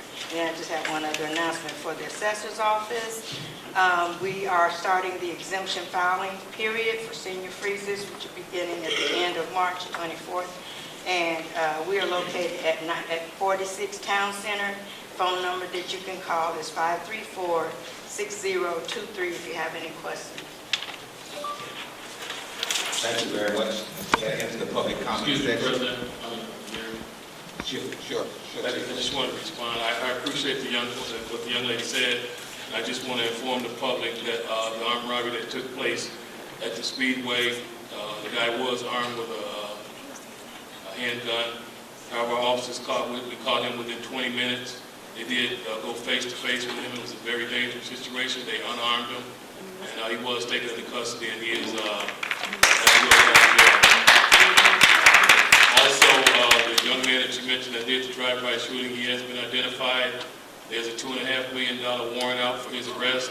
and there's up to a $5,000 warrant also for his arrest. So the officers are working diligently in this village and they're doing the best that they can. Thank you. Surely appreciate those comments, Chief. Thank you. Okay. On discussion agenda, unfinished business. 1A is a motion approving the 2014 calendar year meeting schedule. Is there a motion? So moved. Second. Motion second. Question? Yes, if I may. I'm sorry. Or- I'm sorry, Chair. Who seconded the motion? That was Trustee Keith Griffin. We sound alike? Oh, that's Trustee Larry Brown. I can imitate. I see. So, yes, Mr. Chairman, I've got a few corrections regarding the meeting dates for the Finance Committee. The Finance Committee meets on the third Wednesday of each month, but the dates that are listed are incorrect. And if I could just maybe read them into the record. Right. So the dates should read January 15th, February 19th, March 19th, April 16th, May 21st, June 18th, July 16th, August the 20th, September the 17th, October the 15th, November the 19th, and December the 17th. Madam Clerk, do you have those changes? Yes, I did. Are there any more changes before we move on? Roll call, please, Madam Clerk, with the Changes of the dates for those committees that Trustee Payton mentioned. Trustee Williams. Aye. Trustee Oscar Brown. Aye. Trustee Payton. Aye. Trustee Griffin. Votes aye. Trustee Rudez. Votes aye. And Trustee Larry Brown. Votes aye. Thank you. Number 2, new business, first, second, and third readings of ordinance amending Chapter 808 of the Business Regulation and Taxation Code, alcoholic liquor dealers, Section 808.14B, permitted hours of sale. Is there a motion? So moved. Is there a second? Who's the motioner? Trustee Keith Griffin, Oh, second. Second by Trustee Oscar Brown. questions? Yes, Trustee? Chairman.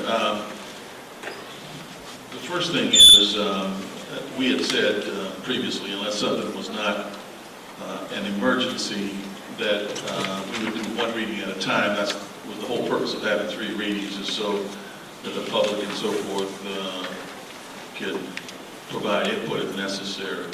So, I think we need to try to, unless something is an emergency, I don't know if this has to be done this way. Maybe the attorney and I can shed some light on it. We're not in compliance or something. Otherwise, I would like to amend this to the first reading. Well, there's nothing in the state statutes that requires multiple readings. Most communities don't do it. It has been, when I came here, I noticed that it was done here with some frequency, but I don't know, certainly there's no requirement under state law. So your motion is basically a motion to amend the motion to read only first readings, and if there's a second, that should be voted on. Right. And part of the reason, particularly for this particular thing, is it really is going to expand the hours which people can buy liquor. So, they can buy at 7 o'clock in the morning based upon this amendment. Madam Clerk? Let me answer. Just to, this would not apply to all of the liquor establishments. This would only apply to those liquor establishments who hold a Class B license. And the intent is basically, since video gaming has become number one thing, it's fast-moving house, that this would only accommodate those that are already open and serve alcohol over the clock, and to to allow for growing its business. So essentially by saying this, we're going to encourage people to start drinking at 7 o'clock in the morning. Trustee Payton, No, Trustee Payne, what this is the golf course. The golfers, okay, well, yeah, that's there. What I'm saying is, it's at the golf course. The reason why they want to start serving liquor at 7 o'clock in the morning is because the golf course opens up at 5 and there are golfers out there, and they're out there and this is what they do. So unless we have our license to be able to serve them, they won't get served. So we have to change our license so that they can get a drink at 7 o'clock in the morning. They there at 5. Mr. Chairman, yeah, I would still like to make a motion to amend this to the first reading. Well, trustee, you definitely have the right to make a motion. Second. There's a motion and a second. Roll call, Madam Clerk. Trustee Williams. Trustee Oscar Brown. So this is a take it to First reading. Trustee Payton. Aye. Trustee Griffin. Votes no. Trustee Rudez. Votes no. Trustee Larry Brown. Votes aye. Mr. Chair, the motion failed to carry. Okay, motion failed. And we have a roll call of the original motion. Trustee Williams. both sides. Trustee Oscar Brown. Trustee Payton. Nay. Trustee Griffin. Votes aye. Trustee Rudez. Votes aye for revenue. Trustee Larry Brown. Abstain. Mr. Chair, the motion carries, and that would be ordinance O 2014-04. All right, thank you, Madam Clerk.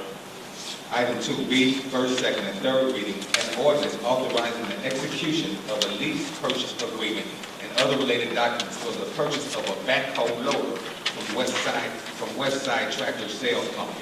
Is there a motion? So Motion by Trustee Griffin. Is there a second? Second. the only comment I'd like to make is I'd like to review it before it's actually signed. I haven't seen this contract. Okay. There's a motion and a second by Trustee Griffin and a second by Trustee Milton Payton. Questions? Trustee Larry Brown. You guys are playing voice games down there. Second by Trustee. Motion by Trustee Larry Brown, second by Trustee Milton Payton. Question? I have a question. Trustee Larry Brown? Did we get 3 bids for this, or are we waiving the process? This is the backhoe we've been ready for the last We've been a ready. year and a half, and the same amount of money. They've asked us to actually go into an agreement to actually buy it from them. We couldn't get 3 bids on short notice. We used it quite a bit. What we did do was go out and curry the market, and we know that these machines normally cost between $64,500 and $69,000. This is an opportunity to get it for $40,000. I just asked the question, I'm sorry, I just asked the question because that information wasn't in here. I thought, okay, I'm good. Okay, thank you. Trustee Payton? Yeah, so that's what the $25,900 in rental credits were, because we've been renting it. Correct. How old is the equipment? It is 4 to 3 years. 3 years. Okay. And from a cash flow standpoint, we're doing kind of a finance lease at $1,000 a month. Correct. Okay. And this wasn't previously budgeted, but it's something that we need to have. Wasn't budgeted to purchase, it was budgeted to rent. The- It did. Yeah. Okay. The rent was budgeted? Yeah. Okay. We need Okay. Roll call, Madam Clerk. Trustee Williams. Both sides. Trustee Oscar Brown. Aye. Trustee Payton. Aye. Trustee Griffin. Votes aye. Trustee Rudez. Votes aye. Trustee Larry Brown. Votes aye. Mr. Chair, that is ordinance O 2014-05. Okay, thank you, Madam Clerk. Item C is a resolution approving the 2014 official zoning map for the Village of University Park. Is there a motion? So moved. Second. That was trustee. Motion by trustee Griffin, second by trustee Oscar Brown. Questions? Question, trustee Payton? Yeah.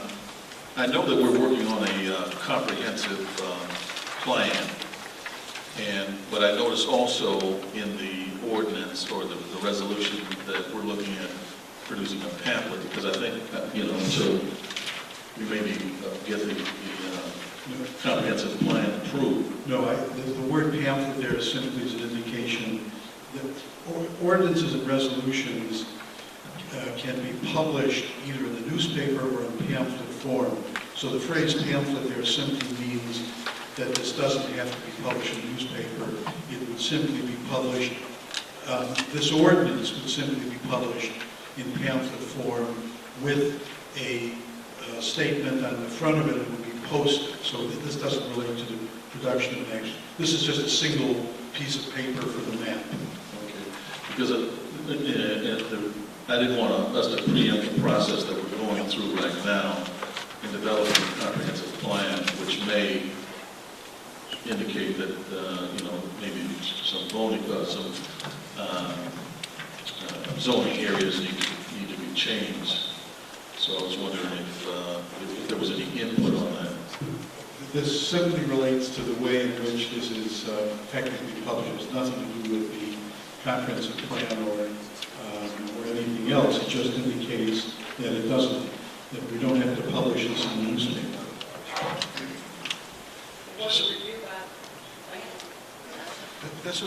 This is a map, let me explain.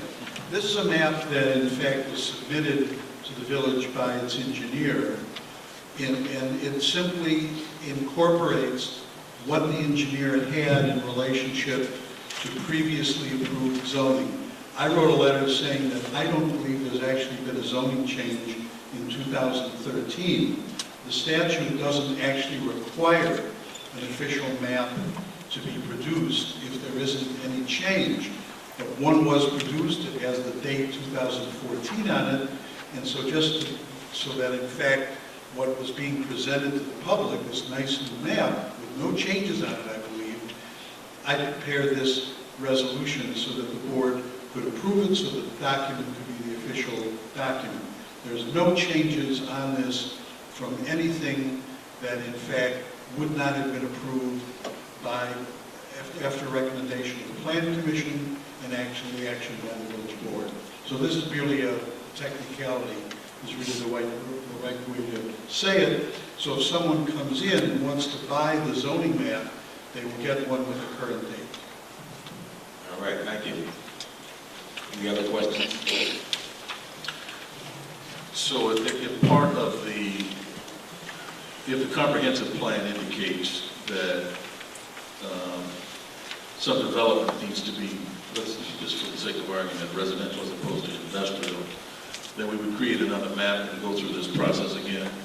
Yeah. This is a zoning map that just shows what the compilation of our current zoning ordinances would show. It doesn't deal at all with how we would like to change it or whether the comprehensive plan suggests that we have a change. This is the state statute requires that you publish an annual zoning map. We actually didn't have to do it this year because I don't think there would have been a change, but I just wanted to do this so the board actually approved what people are picking up. Any other questions? Roll call, Madam Clerk.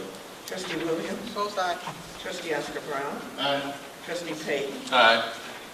Trustee Griffin. Votes aye. Trustee Rudez. Votes aye. Trustee Larry Brown. Aye. Very good. Mr. Chair, that is resolution 2014-03. All right, thank you. Item 2B, motion to select the chairperson of the liaison committee with Governor State University. Is there a motion? So moved. Someone has to be.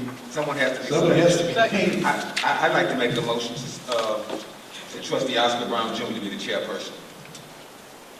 So moved. Second by trustee Griffin. Roll call. Questions?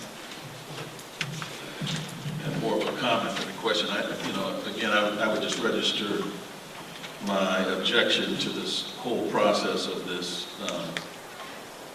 liaison committee with Governor State, because I regard it as really a slap in the face to the mayor and her working with Governor State University. She has been regularly working with Governor State, and that if anybody should have been appointed as the chairperson for this committee, it should have been the mayor and not trustee Oscar Brown Jr. All right, thank you. May I have roll call, please? I'm sorry. Trustee Another question, trustee Larry Brown. With this motion to select a chairperson,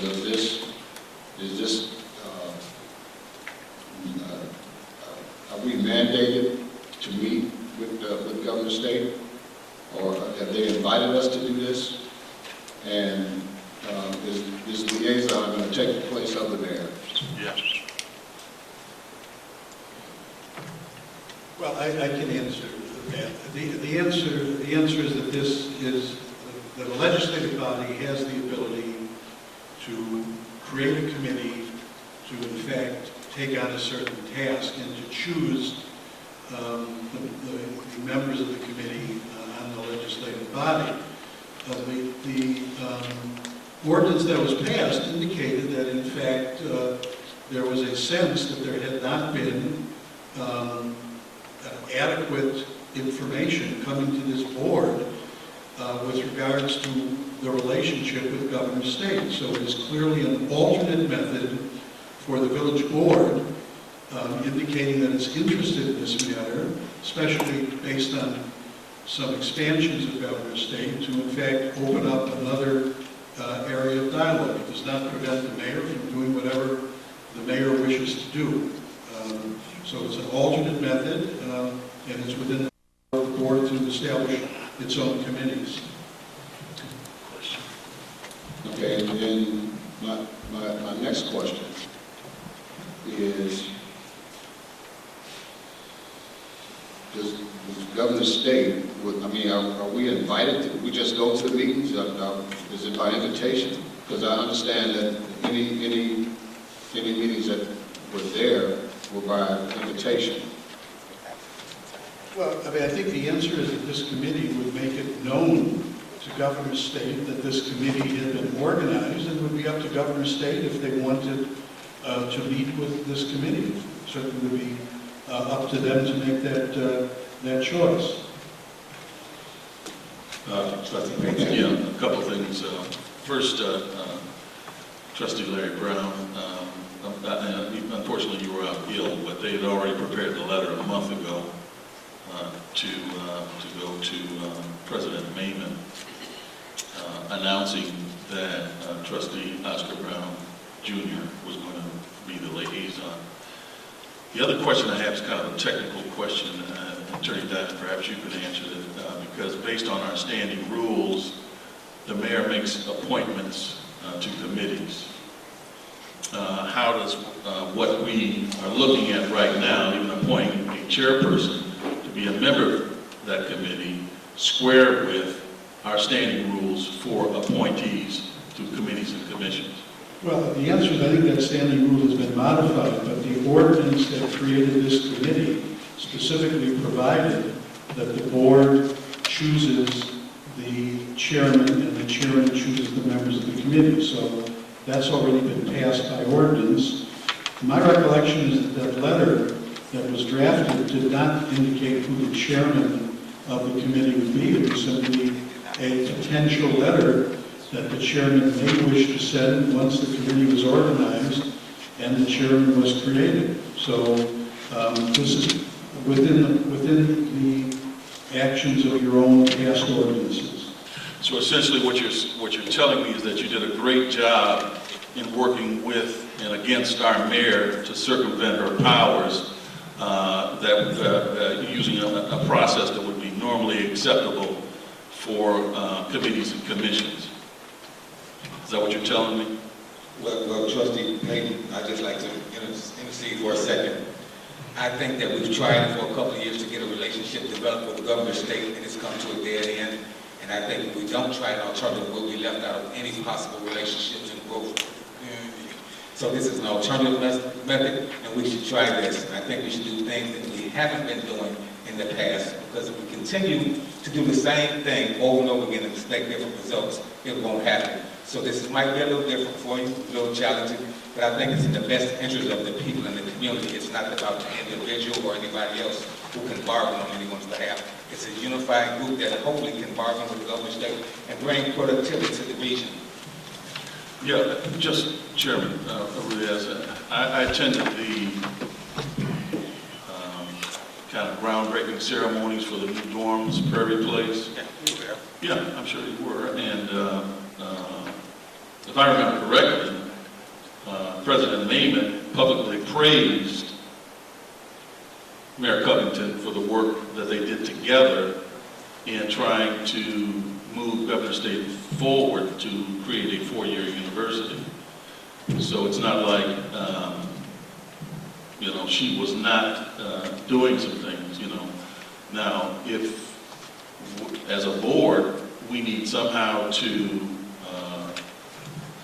find out what's going on, because you know as well as I do, there are some things that are not ready for public presentation. You could ask the mayor what was going on or what was happening. Sir, I have a point. To what Trustee Payton stated was not a fact. I don't know what meeting he was at. If you look at the tape of that meeting, she politely sidestepped what the mayor said and thanked the four predecessors and the gentleman named who was there. She did not thank the mayor for helping her bring the vote on.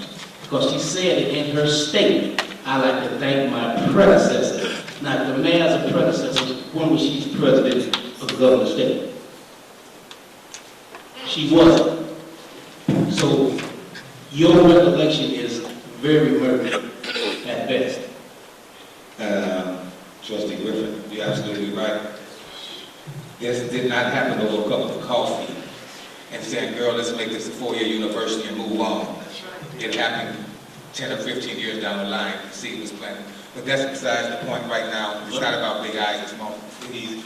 Let's get the business of the community. Let me just clarify something for the record, because, Trustee Griffin, you're tied to your own opinions, but you're not tied to your own facts. Facts, because it's on tape. I believe I have the floor right now. That's what I'm tied to. Let me just say this to you. Gentlemen, please. In the last 5-year comprehensive plan, in the comprehensive plan was a partnership to make Governor State University a 4-year university.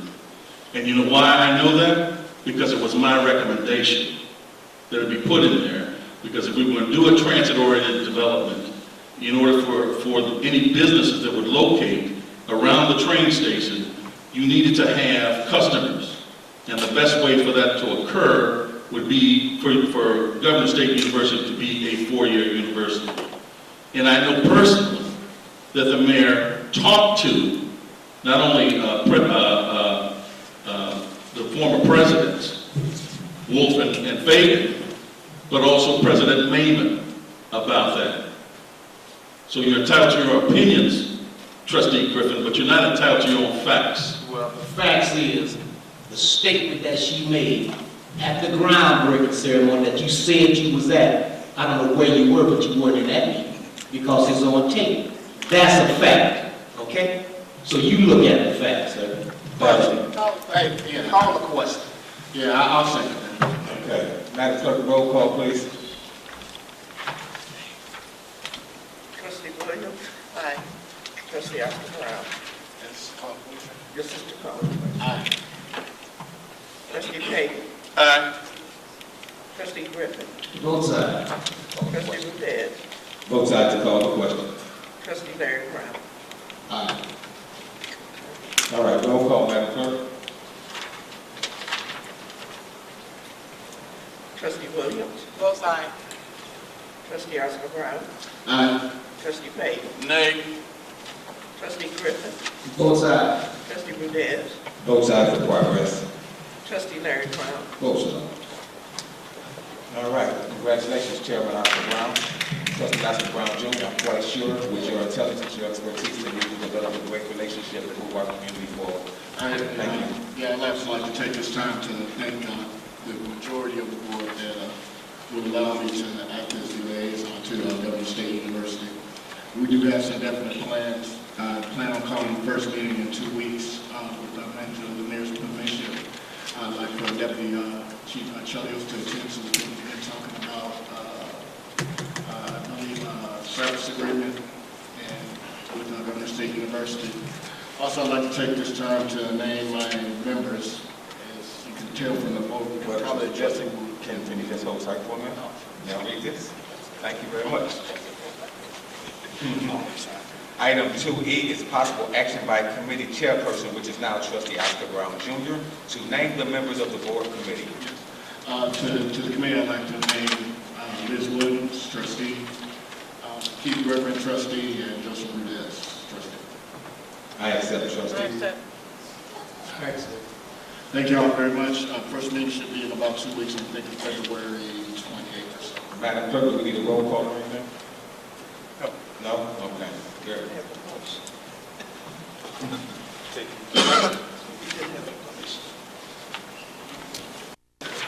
Road and Bridge, $829.98. Town Center, $1,882.93.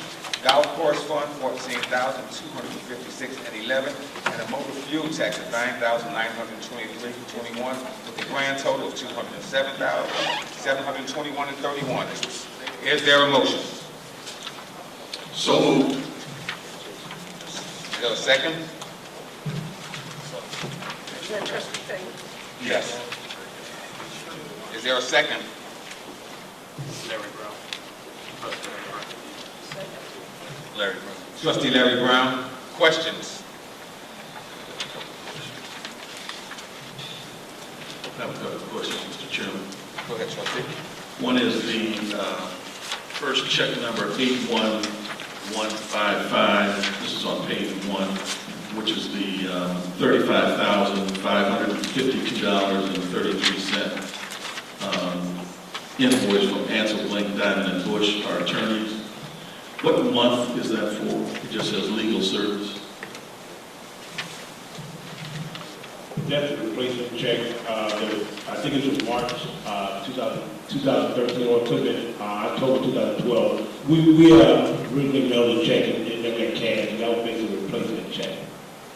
Was it a replacement check? For a check that we sent out about a year ago, whatever, that never was cashed. So we decided to replace the check. That's not a current month. Okay. The other one here is it's check 81173, the Riverbank Supply Company for equipment for $12,322. What was that for? Just I'm not sure about that one. I will get back to you. I will check it. I'll get back to you. I'll see you know that tomorrow. I'm not sure about that one. Okay. You know what Bourbonnais Supply, Norling Supplies? I see they have a couple of others or parts. That just seems like a big number. I can get an answer for you, I'm not sure at this time. Okay. I have one, 81156, 48,105. Bridge construction. Bridge construction. That's the bridge. Pardon me? Partial payment on the Hickok Bridge. All right. Any other questions? Roll call, Madam Clerk. Trustee Williams. Both sides. Trustee Oscar Brown. Aye. Trustee Payton. Both sides. Trustee Griffin. Both sides. Trustee Rudez. Votes aye. Trustee Larry Brown. Close. Okay. Next, bill payable. Attached for your approval is a listing of the general operating expenses for the village of University Park, and the following is a grand total of the everyday expenditures for the last 4 weeks from January 29th, 2014 to February 11th, 2014. General Operation Fund, $578,921.67. Road and Bridge, $5,988.27. Town Center, $8,513.16. Golf Course Fund, $8,650.56. Capital Project Fund, $9,614.40. And motor fuel tax at $4,350.52. With a grand total of $616,038.58. Is there a motion? So moved. Second. Moved by trustee Payton, seconded by trustee Larry Brown. Questions? Check 812, 829, David Stafford, 9,387.20. 812, 97 and 98. Elms tires, 1,191, 1679.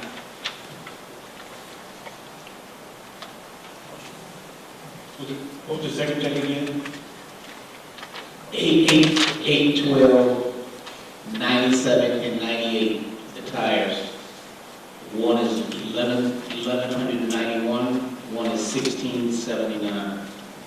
And the other one's David Stafford, 938, 8720. The tires, I think a police vehicle, and it could be for the fire truck, I'm not really sure, but those, I'll get back to the tires. David Stafford is a partial payment of bills that we owe Davis. Okay, 812, 81302, fire service, hydraulic generator repair. Okay, what happened there, the fire department received a grant, I think Brian gave them that, received a grant to pay for that, so that's what that's business for. They received, I think it was a $12,500 grant, but I'm not sure for sure, but I know they received a grant to cover that expenditure. Okay. 81312, Homewood disposable, but under check description, you got vehicle lease payment, $105,945.70. It's disposable bill, I'm not sure the description why it's on there, what happened, but it is the garbage bill, that we pay on disposable. So it's not for vehicle lease payment? No. We don't have any vehicle lease payment. Well, I was wondering, okay. Check 81323 for negotiation, $9,000. That's a right-of-way purchase. That's one of the right-of-way purchases. Okay. Oh, okay. That was kind of, okay. And the last one is 81362,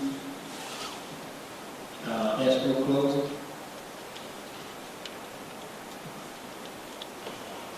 $16,000. Second to the last one on the last That's page. also right-of-way purchase. Okay. Are we through with the right-of-way purchases? Two more. As you stated earlier, we still need 2 more parcels. Mrs. Childers? All right, thank you. Trustee Griffin, I forgot to mention this in my report, that myself along with the finance director and village manager met with another temporary service last Thursday. So we're waiting for them to be back with us along with the golf course. And so once we finish and finalize, we'll be able to come back with a report regarding temporary services for seasonal employees. All right, thank you, ma'am. You're welcome. Thank you, sir. Any other questions from the board? Trustee Larry Brown, then Mr. Gilworth. How much more do we owe Davis Stafford? Right now, we probably owe, okay. I'm assuming close to $100,000. Really? How much? No, when I say, okay, it's been approved, we haven't sent the check out in the mail. But I mean, we probably owe about $100. Now, when I say $100, and that doesn't mean we have $100 approved. We already approved it. We just haven't released the funds to them due to cash flow issues. I mean, as far as unapproved invoices, you might have maybe $5,000 or $10,000. That's about all you have. But I'm speaking of, when I say $100, what I'm speaking of there is we have the check already because we haven't released the funds to them yet. Manager Jones, I do have a question for you. Is it really beneficial for us to use an outside agency? Well, I mean, I think it's pros and cons. But I think to avoid the unemployment costs we had in the past, I think it's a good idea. But if we're, shoot, it might have been better to pay off the unemployment costs, the way it seems like the expenses are adding up. Well, when I say, see that $100 trustee goes back to months, it's not just current. Okay. It goes back throughout the summer. We've approved most of those, the board has approved most of those bills to be paid. We have not released the funds. So when I say that's what they show on their books as a receivable, we just haven't, due to cash flow shortage, we haven't released the funds to them at this point. Now, I would like to ask him, give some direction, and I think the rest of the board would be supportive of this. Can maybe you give us an evaluation on the finances, on which works out the best between us doing it ourselves and the independent company on the outside? We can look into that. All right, I appreciate that. Mr. Treasurer Gilmore.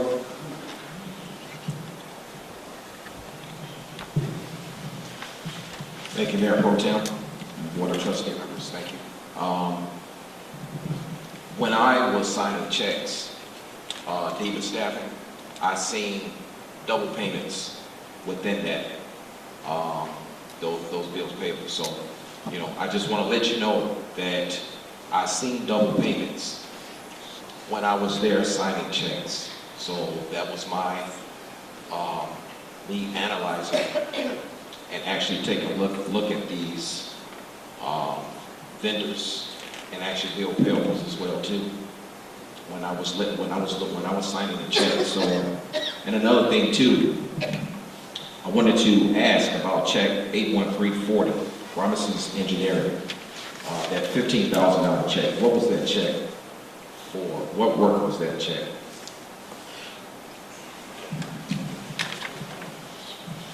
I'm probably the right one to answer that question. We do so much work with Promises Engineering that I cannot possibly tell you exactly what that's for. The manager may know, but I'm not sure. But we do a lot of work with Promises Engineering. But could you ask the manager?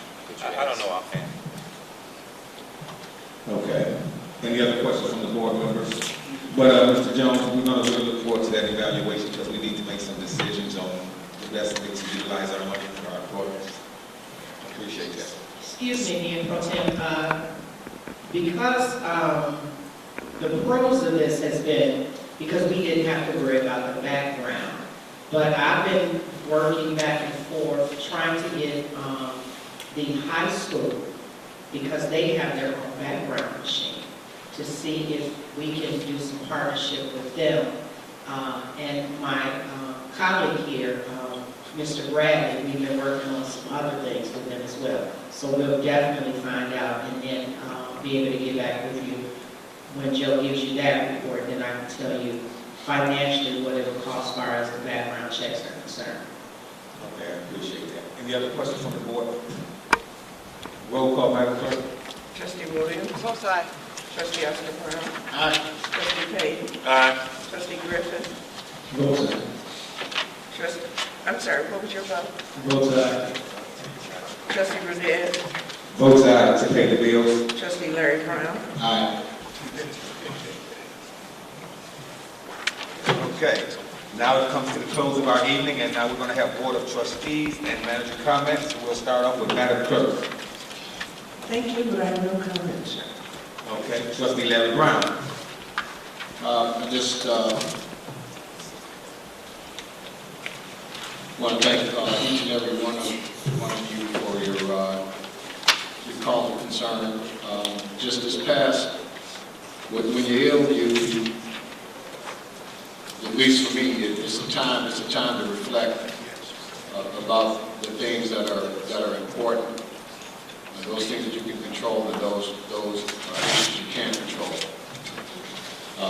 Just this past, I tell you, I was so ill in the month of December and most of January that I've never, and I've already taken, I got a flu shot, a pneumonia shot. The doctor told me, well, you needed this stuff. I got this back in October.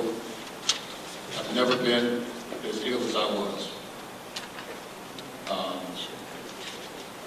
Gave me time to reflect on those things that are important, which to me, relationships with people are important. Your health is important, your family is important. Just this past Saturday, I had the misfortune, I was involved in an auto accident. I believe that my vehicle was totaled. My Jeep LB4 is probably done. I had an individual who, I was going northbound on Western, got to the intersection of Steger Road. This guy, I saw the vehicle coming, nothing you could do. I got hit, spun me around. I was facing southbound in the left turn lane. This gentleman, I guess he went over the median, hit another vehicle coming southbound. And I have to tell you, I mean, it probably happened in a matter of maybe 10, 20 seconds. That was probably the longest time of my life because it just playing it back, it was like slow motion. And I still have not looked at the vehicle as of today. And you know, the Park Forest Fire Department, these guys, you know, were excellent in how they handled the situation. There's nothing broke, thank God. But I am very sore. But I am so happy that I am here tonight, taking care of the business of this village. And I'm grateful to see each and every one of you. God is good all the time, and this could have went another way. I realized that in those moments that I was waiting, it seemed like it was forever. But just realizing how fortunate I was, you know, to be able to say I'm here. I just think I think that I'm more focused. I'm being spoken to, and believe I was listening when I was ill. I certainly have my antenna up now. Something's being communicated to me. So I just want to thank each and every one of you who helped me, you know, through that one period of illness, and just thanking, you know, the good master that I am here, you know, to be here to take part in this. And that's truly all I have to say. Congratulations to our firefighter, Allison. Congratulations to our Top Gun, Officer Jaco, and the runners-up. You have to have people who know how to take care of business. That's what the police department does. When they have to act, they will act.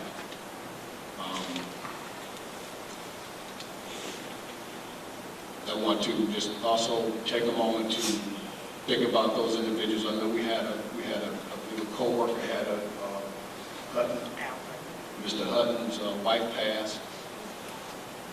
You know, just so many things that we all have to be grateful for. We all have to pass that way, but we have to be grateful to be able to get up and put one foot in front of the other. That I am. So I don't like being long-winded, but, I just have to. Man, it could have went another way. So, that's it. I'm sorry for being long-winded. Thank you. Thank you, Trustee Brown. Trustee Milton Payton. Thank you, Mr. Chairman. Just want to wish condolences and ask everyone to put our mayor in their prayers. Her uncle passed away. That's one of the reasons why she wasn't here this evening. There's been a lot of tragedy, a lot of death in her family, as well as Mr. Hutton, his wife, from our Parks and Recreation Department. His wife passed away here after a long illness, and so we give them our condolences and put them in our prayers also. I'd like to just remind, not that you need reminding, because every time you're out on the streets, you know how dangerous it is with the weather out here and the snow. But particularly since the sidewalks are blocked, I've had a number of occasions where people are walking in the streets at night, and it's very dangerous. Not only for you possibly hitting the person, but to avoid them moving too far over, to the left side also. So I ask, everyone just to be very cognizant of the fact that there are kids and adults also walking the streets everywhere. Again, Trustee Larry Brown, I'm glad you're still with us. Yeah, and I'm sure we put you in our prayers when we heard that you were also in that accident. I just want to remind everybody about the upcoming meetings. The Finance Committee meeting is scheduled for next Wednesday, February the 19th. It's going to be right here at 90 Town Center. And again, hopefully we'll discuss the audit so you get an idea of what things at least were like back in 2009. We had to cancel the Education Advisory Committee this last Monday because of the weather, but the second Monday of March we will again meet. And the second Saturday at 9 a.m. Will be for the Human Service Special Events Committee, planning new things for the next year.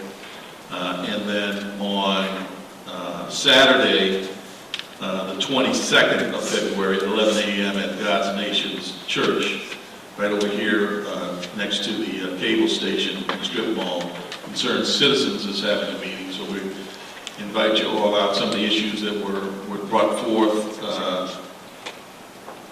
well, it's technically a meeting center, so we're renting space, Concerned Citizens is renting space there, but a number of the issues, and I couldn't believe how many people were at the last meeting that are concerned about the village and the direction we're heading.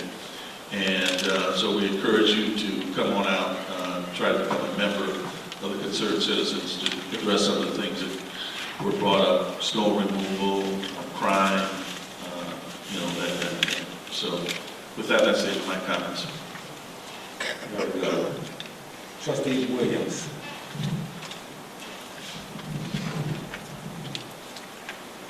Hi, I want to thank everybody for coming out tonight. I want to let the public know that in March, we're going to have an entrepreneur class starting here at the 70 Town Center. And it's put on by Perry State, and it's free to the public. I will give you more information when that class will start. It's for anybody that has a business or want to start a business. Anyone can come, it doesn't matter. Come on out and learn some things. Also, I am so sorry that we have these people here who don't want people that live in University Park to get an education, their GED. It's sad that we are in the year 2014. In the Black History Month. So what they want to do, take me outside and tar and feather me because I'm bringing these classes here, drag me from the back of a pickup truck, or hang me, because that's what they used to do back in the day where somebody was taught to read or learning, teaching someone how to read.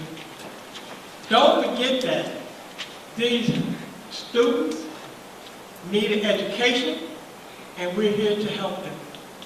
I also will be giving you information on when the second class will start up. And like I said, the entrepreneur classes are starting in March. I will give you more information on exactly what dates they will be. And those are my comments tonight. Thank you. Thank you. Trustee Griffin. Good evening. Good evening, everyone here at home. Trustee Williams, I want to echo on what you said. I think some of our leadership has forgotten. You see, that's what Mayor Harris was shot down for. That's why he was killed, for trying to integrate schools, so our kids could go to school, so they could get an education. And he was killed for that. I say it again.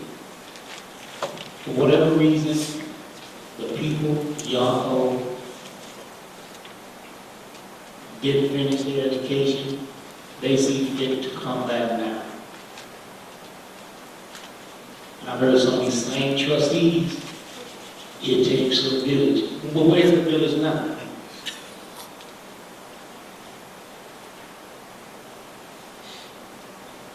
$20,000 is not much to spend to help somebody. We spent something on a health center that ain't been open for a while.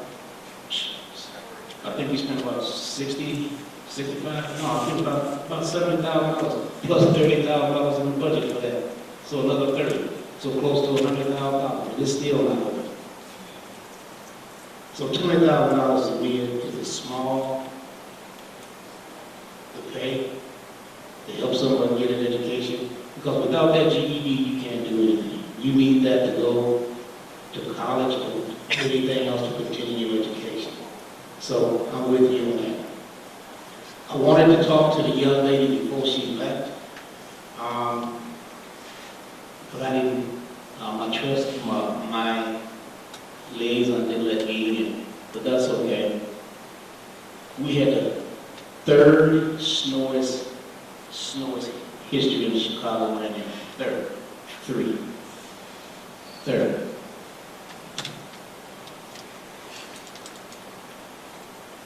Under the circumstance, could we have done better? Yes, we could have done better. Yes, we could have done better. But I looked at what other communities were doing too, because we had a situation where me and my wife had to be out for the past week and a half, and we were out late. Our kids stay in Country Club Hills. They get a tax base, they have a tax base, and their streets look like garbage. That's right. Homewood. I thought I was looking much better than Homewood. They got more trucks than we have. Country Club Hills certainly have more trucks than we have. Again, could we have done better? Yes. But under the circumstances, I think we did pretty good under the circumstances. We put our trucks in the shop twice. 1 week, had to put them back in the next week. Twice. We have old equipment. Trucks go better. But I still think we did a pretty good job under the circumstances. You got to put the snow somewhere. It just happened to fall this year. For the past 4 years, it's been pretty good. It didn't snow like it did this year.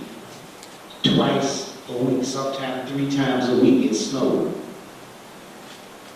Who you gonna blame? The man upstairs?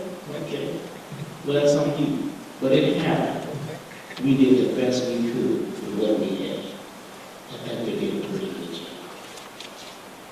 Miss Truss, I'm giving you an open invitation to my committee. Since my people on my committee don't show up, haven't shown up for quite a while. So we looking for new members. I don't need to come back now telling them they want to be on there. They had more than an opportunity. They've been there, I think, once in 6 months, 7 months. Okay. they let me know that they don't want to volunteer. That's fine. Some of the community members on my committee, so you more than welcome to join my committee. Mr. Lemire, I don't know what the situation is or how we go about finding phone out, but the conditions that they lived under this past weekend, they don't have that in Bolingbrook, Naperville, Barrington, and we're not going to have it here in University Park. You talk about the garbage chutes back there. I mean, up to the 7th floor, come on. So whatever it needs, if it needs to be fined, send code enforcement over there. I don't care if it happens on the weekend. I don't care if it happens on the weekend. They need to be hit in the pocketbook. Every time this happens, you're going to be fined. If we don't have nothing on the book, we can put something on the books. Because it don't make any sense. It'll happen in no other community. It's not going to happen. They need to be more receptive to those people who work, who live there, and stay there. They need to clean the snows. They don't do.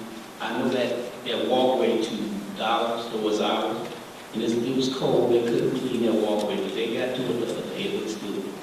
But I'm talking about in front of the building department. They need to be made to maintain that building.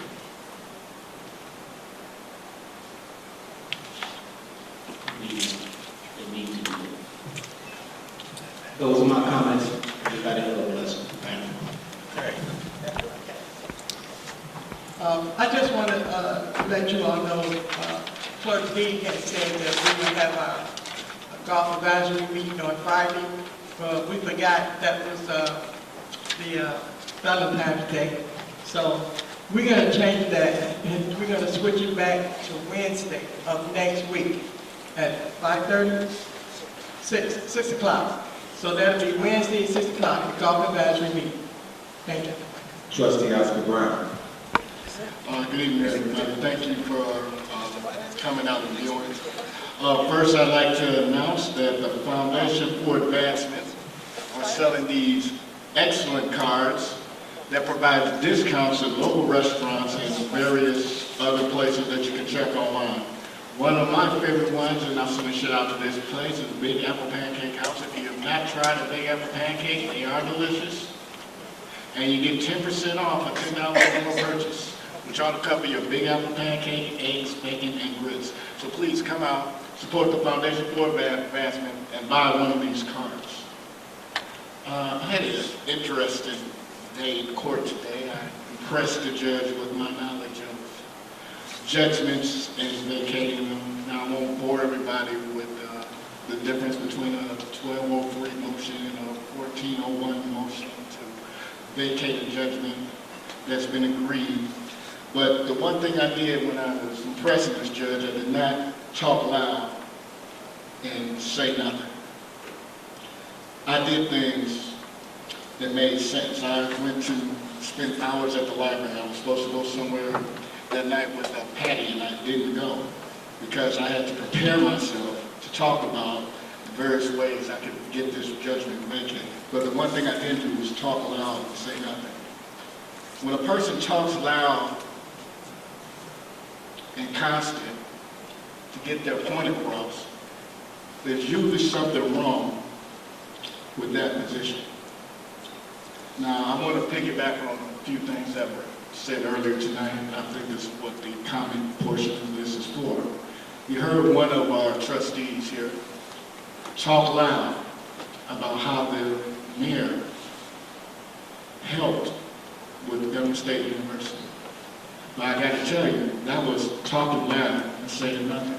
I was there too, and I watched how Dr. Mayman sidestepped and thanked all the predecessors or previous presidents that have been working on this for the past 20 years. I watched as she thanked every mayor that attended that meeting that day.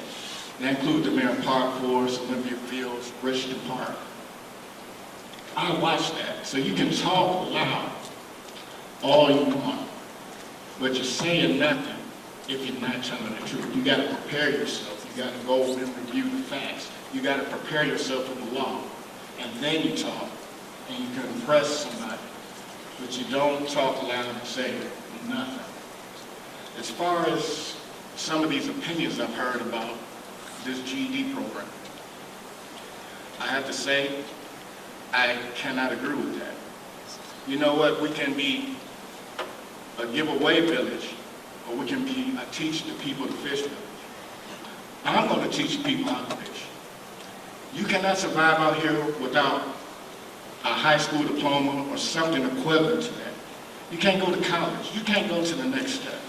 For somebody to say that we should not step up as a village and help a person get an education to move up to the next level is ludicrous. Ludicrous, ludicrous, ludicrous. You don't ever have to support me. I'll say it and I'll say it again. It is ludicrous. We should help people get an education. We ought to teach them how to fish instead of giving away baskets every year. That person needs to get to a point where he can go out and get his own basket. And we can do that through an education. If that means I have to support this class every year, that's what I'm going to do. Because I'm going to help a person get an education in University Park.